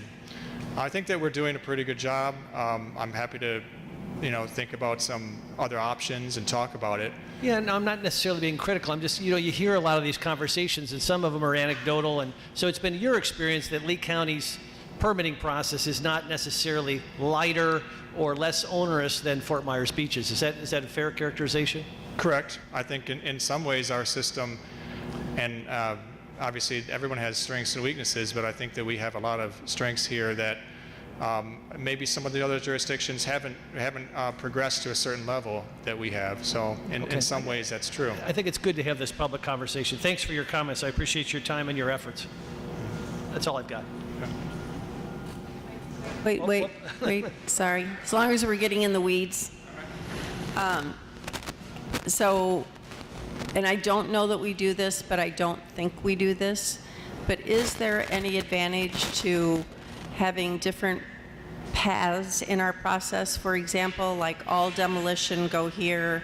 If it's remodeling or rebuilding, goes here. If it's FEMA, 50% goes here. New construction, new building. Is there an advantage to doing that? What would it take? There is, and we do that already, absolutely. We do have a separate process for demo permits. Zoning reviews go right to zoning and go directly back to the applicant. I've made some changes since the storm to really streamline that and make sure that we have different sort of lines to permits. I mean, certain permits like residential, commercial, rebuilding, and they have to go through all the different reviews. So those go in a certain line and they have to go step by step.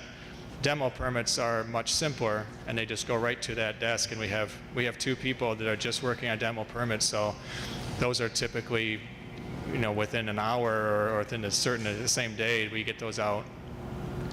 And are we also fixing the process? Because I personally experienced this when putting in a permit, and because it was missing a couple of things, the whole permit was canceled. It wasn't an update, it wasn't anything, it was just canceled. So we send out an email notification with a letter that it sort of summarizes any or all the comments that if there's multiple reviews that have that require corrections, it's put into a nicely formatted letter on the town letterhead, and it's emailed out. Like I said, sometimes those emails, there's communication issues, but so that's sent out. It is sort of, we put it in avoided status, and the reason why is because we're getting so much volume back and forth that things get misplaced, and we have lots of people helping out, but we have lines, like you said. So to try to keep it straightforward, the process is the submittals is put in avoided status, and then we request in our letter that says, please send in everything that you need.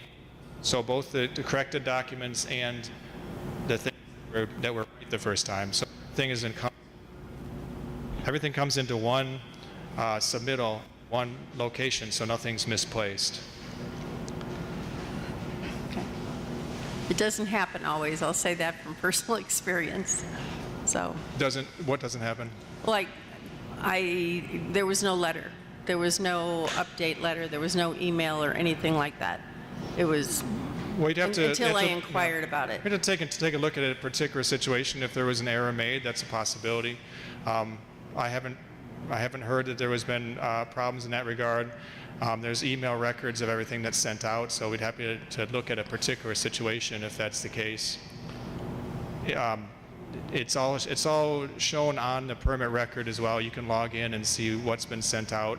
You can get the rejection letter and so forth. And if you miss the email, you can log in online. Anyone can and check out the status of the permit. Okay, thank you. Steve, one more question, and I think this is going to hit a lot of people on the island, and I think you probably already starting to get some inquiries. I'm getting them for the application for Hurricane Ian or Hurricane Nicole tax refund. This is from the Lee County Property Assessor's Office appraiser. They're asking for documentation to prove that your property was uninhabitable, and they reference things like building inspection certificates, certificates of occupancy, et cetera, et cetera. And it's going to be, as I read what they're asking, you know, I live in a condo. It's extremely hard to get documentation that I can't live in my condo. There's really nobody's ever, aside from maybe the condo board, saying you don't have power, you don't have water. You're going to probably start getting requests. I've already started to see them as a counselor.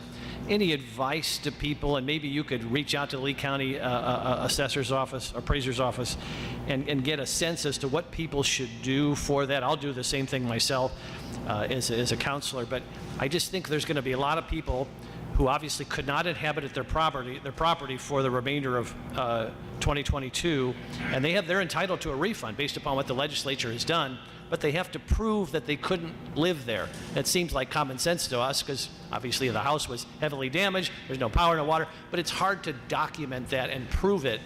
And so something to think about as we go forward, because I think almost everybody on the island has that challenge or had that challenge, and they're going to probably come to the town for some help on that.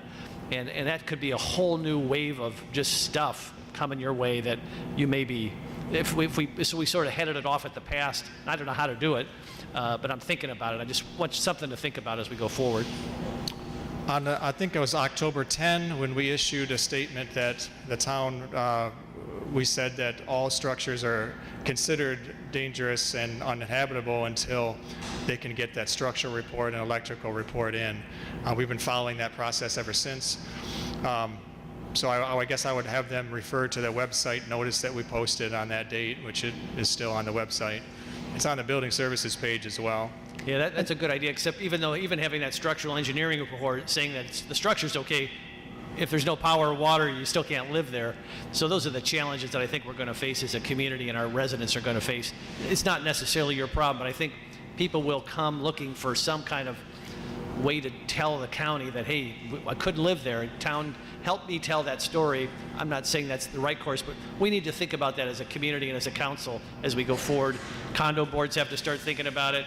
Individual residents who live in homes are going to have to start thinking about it, because everybody is entitled to significant relief in their 2022 property taxes.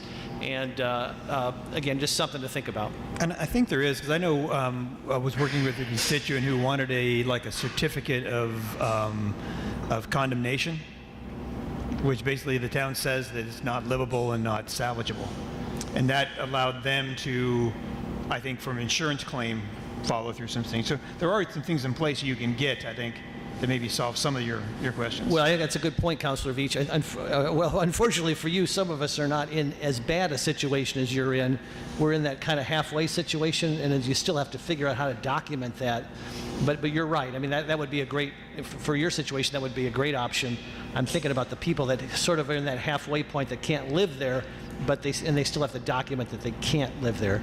Yeah, and I think we probably got the same conversation with the constituents saying that they're trying to prove that they have to prove that they can't live in their condo when there's no, exactly, they're not allowed in, essentially. Yeah, that's right. Yeah. Just food for thought. Well, along those lines, I know the condo I live in, there was something placed on each building from the fire department as well as the town in conjunction. So that should be documented and should be able to use that also by contacting, I think, the fire department. And then along those lines, our board made an emergency declaration, so there should be minutes along those that the buildings were uninhabitable. That's a good point, John. Yeah, thank you. All right. Thanks, Stephen. Your next item, Mr. Manager? Thank you, Steve. I really appreciate it, the time. Yeah, just real quick, I know that customer service has been an issue and a lot of questions about that. And I just want to let you know I've talked with most of our outward-facing city staff about professionalism, respect, ethics, and customer service, and working to instill upon them that the customer's always right. I had a retail background at one point, and that was the approach we took. Anyway, that's happened. February 15th, we need to have a transition plan into the state of how we're going to transition off of state resources and back to town resources. We've not started that yet, but we'll be putting that together over the next couple of weeks. The next meeting on the 23rd is going to be held at Diamond Head. If you hadn't heard that yet, that is moving forward. And the town manager solicitation should be out on the streets now. And also with Florida League of Cities, Florida Association of Counties, ICMA, to get that moving. And there are 4 dates where the TDC and the M&P meetings conflict, and I think, Mayor, that you're on both of those. So we're working to try to deconflict those dates also. And that's it for me. Thank you. All right. Thank you. Town attorney items.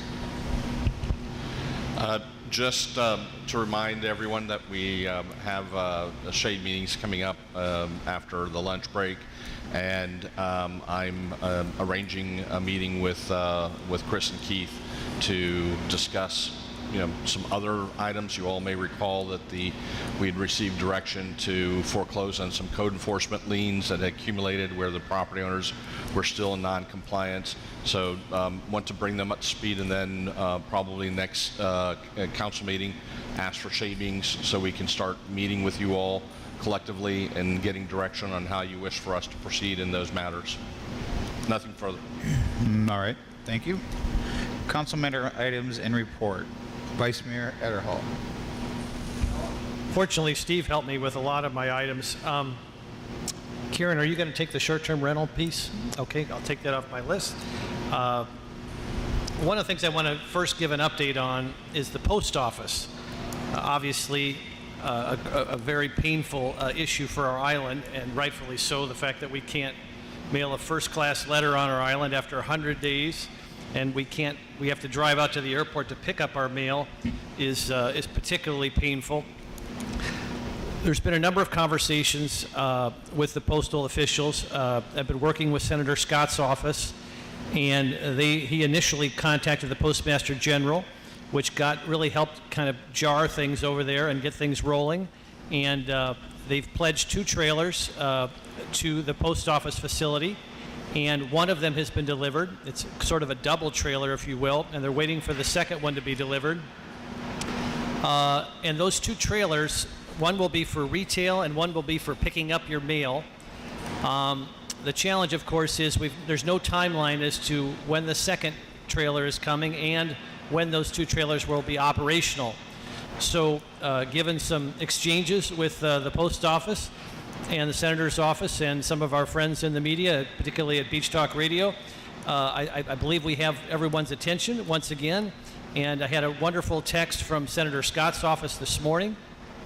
Senator Scott is calling the Postmaster General today again, is not happy that not only do things have not progressed to a satisfactory level for Fort Myers Beach, but he's been also in touch with the mayor of Sanibel, whose citizenry is experiencing a similar plight, and he is going to light a fire again under the post office. So hopefully we'll have some news soon. Again, one of the debris has been cleared from the post office. One of the trailers sets, it's actually 2 trailers, but there'll be a third one coming. That should be soon. Hopefully we'll have a timeline soon. I think the senator is going to call both myself and the mayor as soon as he's done talking to the Postmaster General today. So hopefully we'll have some more news soon. But I just wanted to see Senator Scott's office. The reason why I went to Senator Scott is that he is on the Senate committee, the Homeland Security Committee that oversees the post office. And so, when a senator calls who has oversight over that particular agency, it's a great way to get the agency head's attention. And I think the senator has done that. So hopefully we'll have some news on that soon. But it's very frustrating. I would just also say to my friends out there who have had their mail forwarded, you need to check and make sure how long did you have that your change of address. How long did you fill it out? We just found out we filled it out for 3 months, not knowing where we were going to be, and ours expired. And there's all kinds of stringent regulations that prevent you from extending it right away. So I would just encourage people to check and see how long they had their change of address form filled out for. You can go online to check that. You should have gotten a change of address confirmation from the post office. They make it extremely difficult to extend that period and also renew it. So be aware of that, because then your mail will stop. Theoretically, they'll have it hold it for you for 15 days, and then they'll just kick it back, return to sender, which particularly as tax season comes up and everybody's waiting for important tax documents is really frightening when you think about it. But hopefully we'll have some good news on the post office soon, and I just thank everybody for their patience.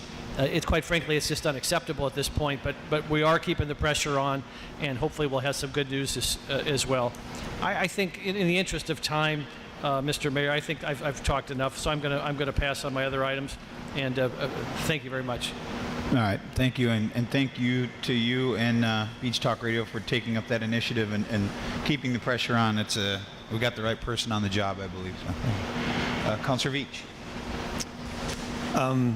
Yeah, okay, I got just a couple things to go on with some of the public comment. The sand that is being placed from the sifters looks darker than our normal sand, but it is our sand, and the organic material will bleach out, I'm told. So the sand that's being placed from the sifters now at some of the beach accesses is actually beach sand, and it will be even better than the mine sand. A question. The other thing is my personal experience with Comcast. is I had to be proactive to get them to hook up to my garage. It took 3 visits. First they went up and you're on the phone with them and they're trying to tell you to reset your modem, and you're trying to tell them that there's no wire between the pole and the house, and the phone doesn't understand that, and so they send somebody out. They went up and found out that the connection was there, but there was no signal. Then took so it took like 3 or 4 visits. You had to be pretty proactive, be on the phone a lot with them. They're not just going to come out and do it like the people connected up water. And debris, I understand. I hear it from a lot of people that we're looking at a sense of normalcy, and sidewalks and the right of way. Well, not the road right of way, but somebody's bike's paths being blocked with debris. The fact of the matter is, we just have a lot of debris still to remove, and particularly on the beach side of Estero, the claw trucks can't get very far underneath the power lines, so the debris has to be out so they can clear that debris. I think patience for a lot of this. It's really good to hear that there's businesses that are trying to be normal, and people that are trying to hopefully bike and walk to work, which is a beautiful thing to restore normalcy to our island. But there's a lot of people who are still trying to just get the debris removed so they can move on. They're still at step 1, and it's good to have people that are at step 9, but just remember, some patience for the people who are still trying to get off that starting gate. I have a couple things I want to bring up. I'll bring up an M&P. One is there's some concern about the short-term rental status, that if people don't use it, they'll lose it. I think we can talk about doing a freeze on that. The jet ski licenses, coming up with a way that worked for them. The basic bottom line is that no one should lose rights because of the storm. If they're doing something, we can make it work so that they can work. I understand the jet ski thing is a little more urgent because the SBA, they want to make sure they're still in business. I think those are things we can talk about at the M&P to move forward. Another thing that's kind of obscure is I was reading a story from Collier County, and they're changing their height restrictions to not be height from the ground, but height from the flood line, from where they have to build to. And I think that kind of makes sense because you want to encourage people to build as high as they can safely, and not punish them by making their house shorter by doing it, even though it's only a couple of feet. I thought that made some sense. And finally, while I was at my car at my house this morning, getting ready to walk here, a guy named Tony came up, walked up to me and said, would you let me park a really nice RV here for money? And I told him no, but I just think I want to be clear that what the town council has allowed is for the owners of the property to be able to put an RV on the land while they're building and have a place to live. It's not something you can rent out to other people. It's meant for very intended purposes right now. And if the town council wants to change their mind on that, that's something to be forward-looking. But right now, it's for the owners of the property while they're working on rebuilding their property. And that's it. Sorry, Tony. Councilor Woodson? So you brought up the short-term rentals bill. A couple of things on that too, though. Obviously, everyone's asking about the 2023 payments. Are they going to be put on hold?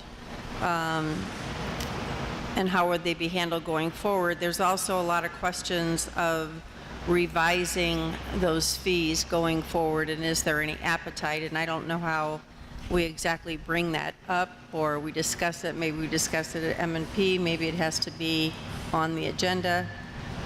Yeah, I think probably it's best to add the short-term rental discussion as well as the parasailing discussion to the M&P. I'm sure it's getting plenty long now, but it is kind of an important issues.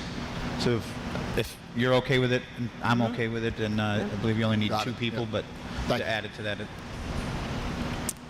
There's also been a number of questions that have come to me with extending or limiting, I should say, curfew hours and concern with the lighting. And this has come from businesses especially, concerned about liability, whether the businesses stay open later or not.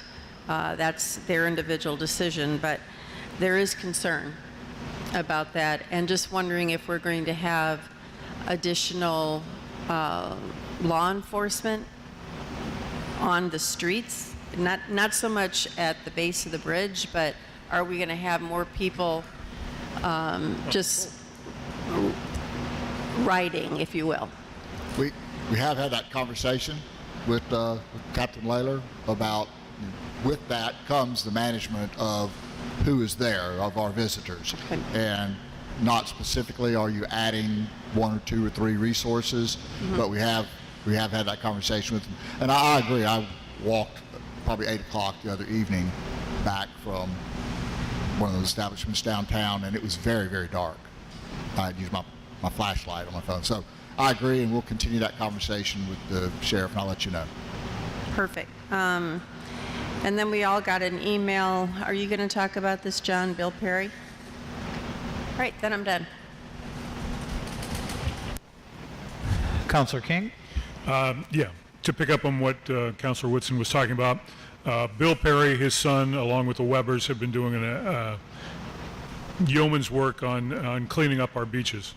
And Bill is certain that he's getting into the home stretch and is offered to even refine, go over his last grooming on the beach at his expense, so that his idea was that the council could be there on the beaches, hold a press conference and talk about how clean they are and welcome back everybody, even though, you know, we've already started seeing them in some large numbers coming back already.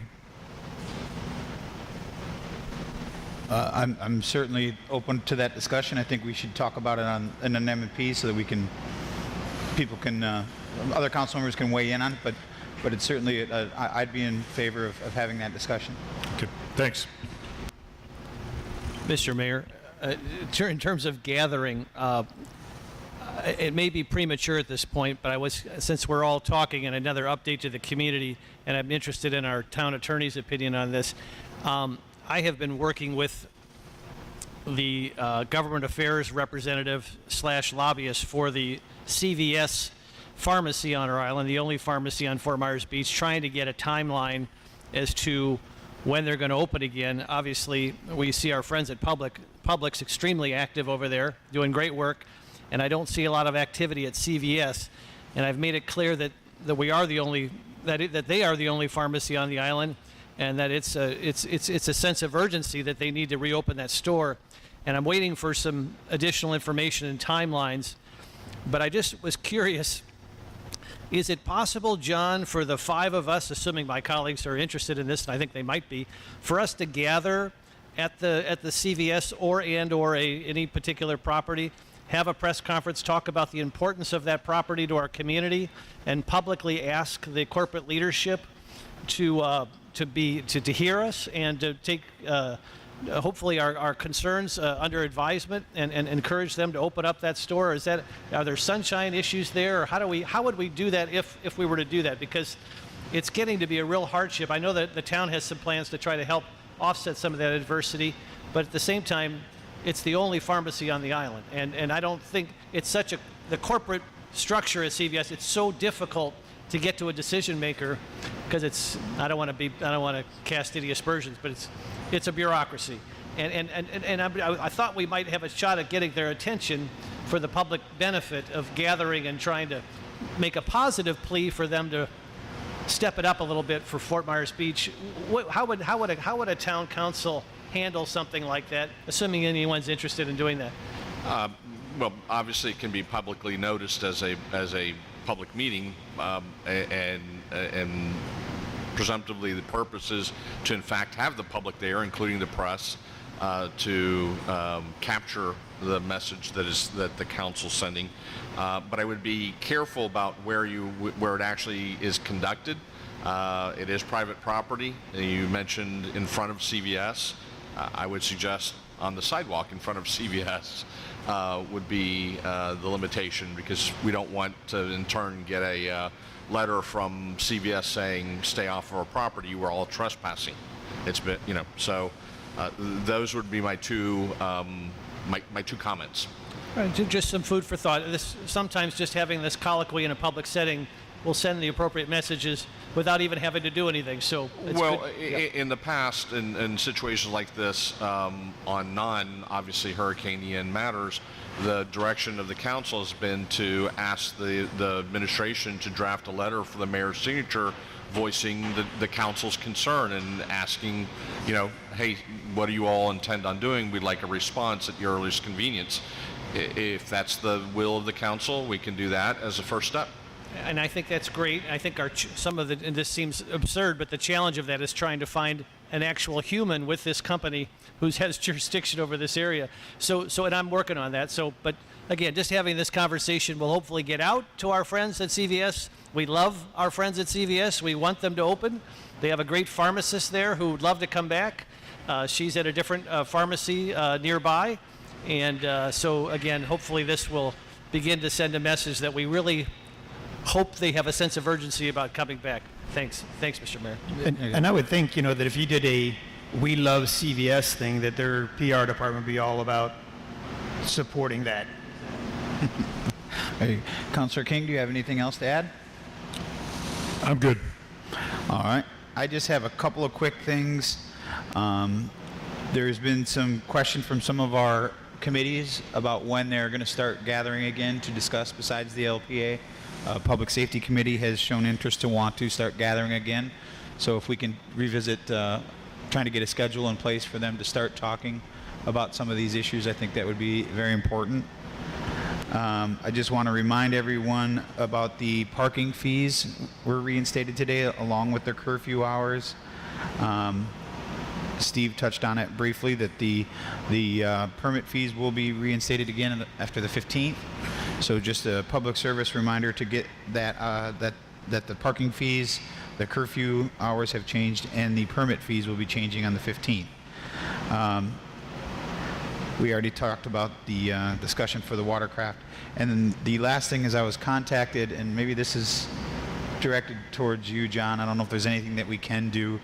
Apparently there's some state health inspectors going around giving our businesses a hard time for cooking on outdoor grills and some other issues. I haven't gotten all the details yet, but there's some concern from them that we did pass that temporary ordinance to allow people to do things like this, and it seems like now the state health officials have decided to come in and rain on the parade, if you will. I don't know if there's anything that we can do, if we need to involve the county or the governor's office, but they're trying to, they're trying to keep their doors open. They're trying to keep people working. They're providing revenue back to the town and to the county and the state. So I don't know if there's anything that we can do. I just wanted to make it known that they are out there and what our course of action could be, if anything, to let them know that we approve this temporary use. Whether or not we had the ability to do it is where I'm kind of concerned. We certainly can look into it, but my recollection is that the direction of the council was because we had informed you that in some respects a lot of this is preempted by the state. And so the condition was that they could operate if they had the appropriate state licenses that they would need in order to be able to do what they're doing. And so, we can inquire, we can see if we can help out our business people. But at the end of the day, it's an area where the legislature has taken away from the local governments that authority and vested it with the state health department. So we can call up the local Lee County Health Department and ask them, to work with us and work with our business owners and see if we can mitigate the visits or kinder, gentler approach.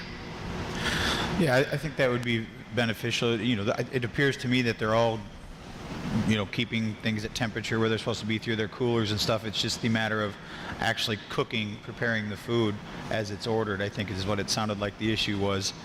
So if you could look into that, that would be good. Other than that, I have nothing else. Just a second. Yeah. yours was dealing with restaurants or food businesses, but I had seen also that state people were down here questioning people building residences and those kinds of things as well, questioning their building permits. And we can look into that. I'm aware of that. I read some of the comments out there, and it's the first I've heard of it. And so we can, as staff, will look into it. Mr. Popowski's there in the back, and make sure to get together with him to see if we can coordinate those enforcement efforts, so we're all on the same page. Thank you. Councilor Woodson, you got one more thing I'm to add? sorry. There's a couple things I forgot. So before the holidays, I was tasked with talking with real estate agents and everything. In my opinion, that ship has sailed a bit with all the transactions that have taken place, but I wanted to turn that more, and it's probably a M&P agenda, turn that more into a local planning workshop, bringing in experienced planners in maybe a tri-county, four-county area. It would kind of go along with what Mr. Shadle brought up about an architectural review board and just how we get started on something like that. But could we get that onto the M&P meeting as an agenda item to discuss? Okay. And then I don't know where we are with this. We talked about this before, but this is in discussion with all the bathrooms. And the more food trucks that we have and the more locations, did we ever include in the permitting process that the owner of the food truck or the business would have appropriate facilities and their own bathrooms that they bring on site? Because I think that would really help a lot in this whole facility process. Again, my recollection is yes, and there's a distinction, obviously, between a food truck that is theoretically transient in nature and goes from place to place, versus the idea that was discussed and approved of actually putting down a temporary kitchen. And my recollection, we can go back and take a look at the minutes, or the tape of the meeting, is that the discussion was that if they were, I'll use the word permanent, that yes, they would have to provide restroom facilities for the patrons, just as if they had a permanent operation there. It would be outdoors, and that's my recollection, but we'll have to check.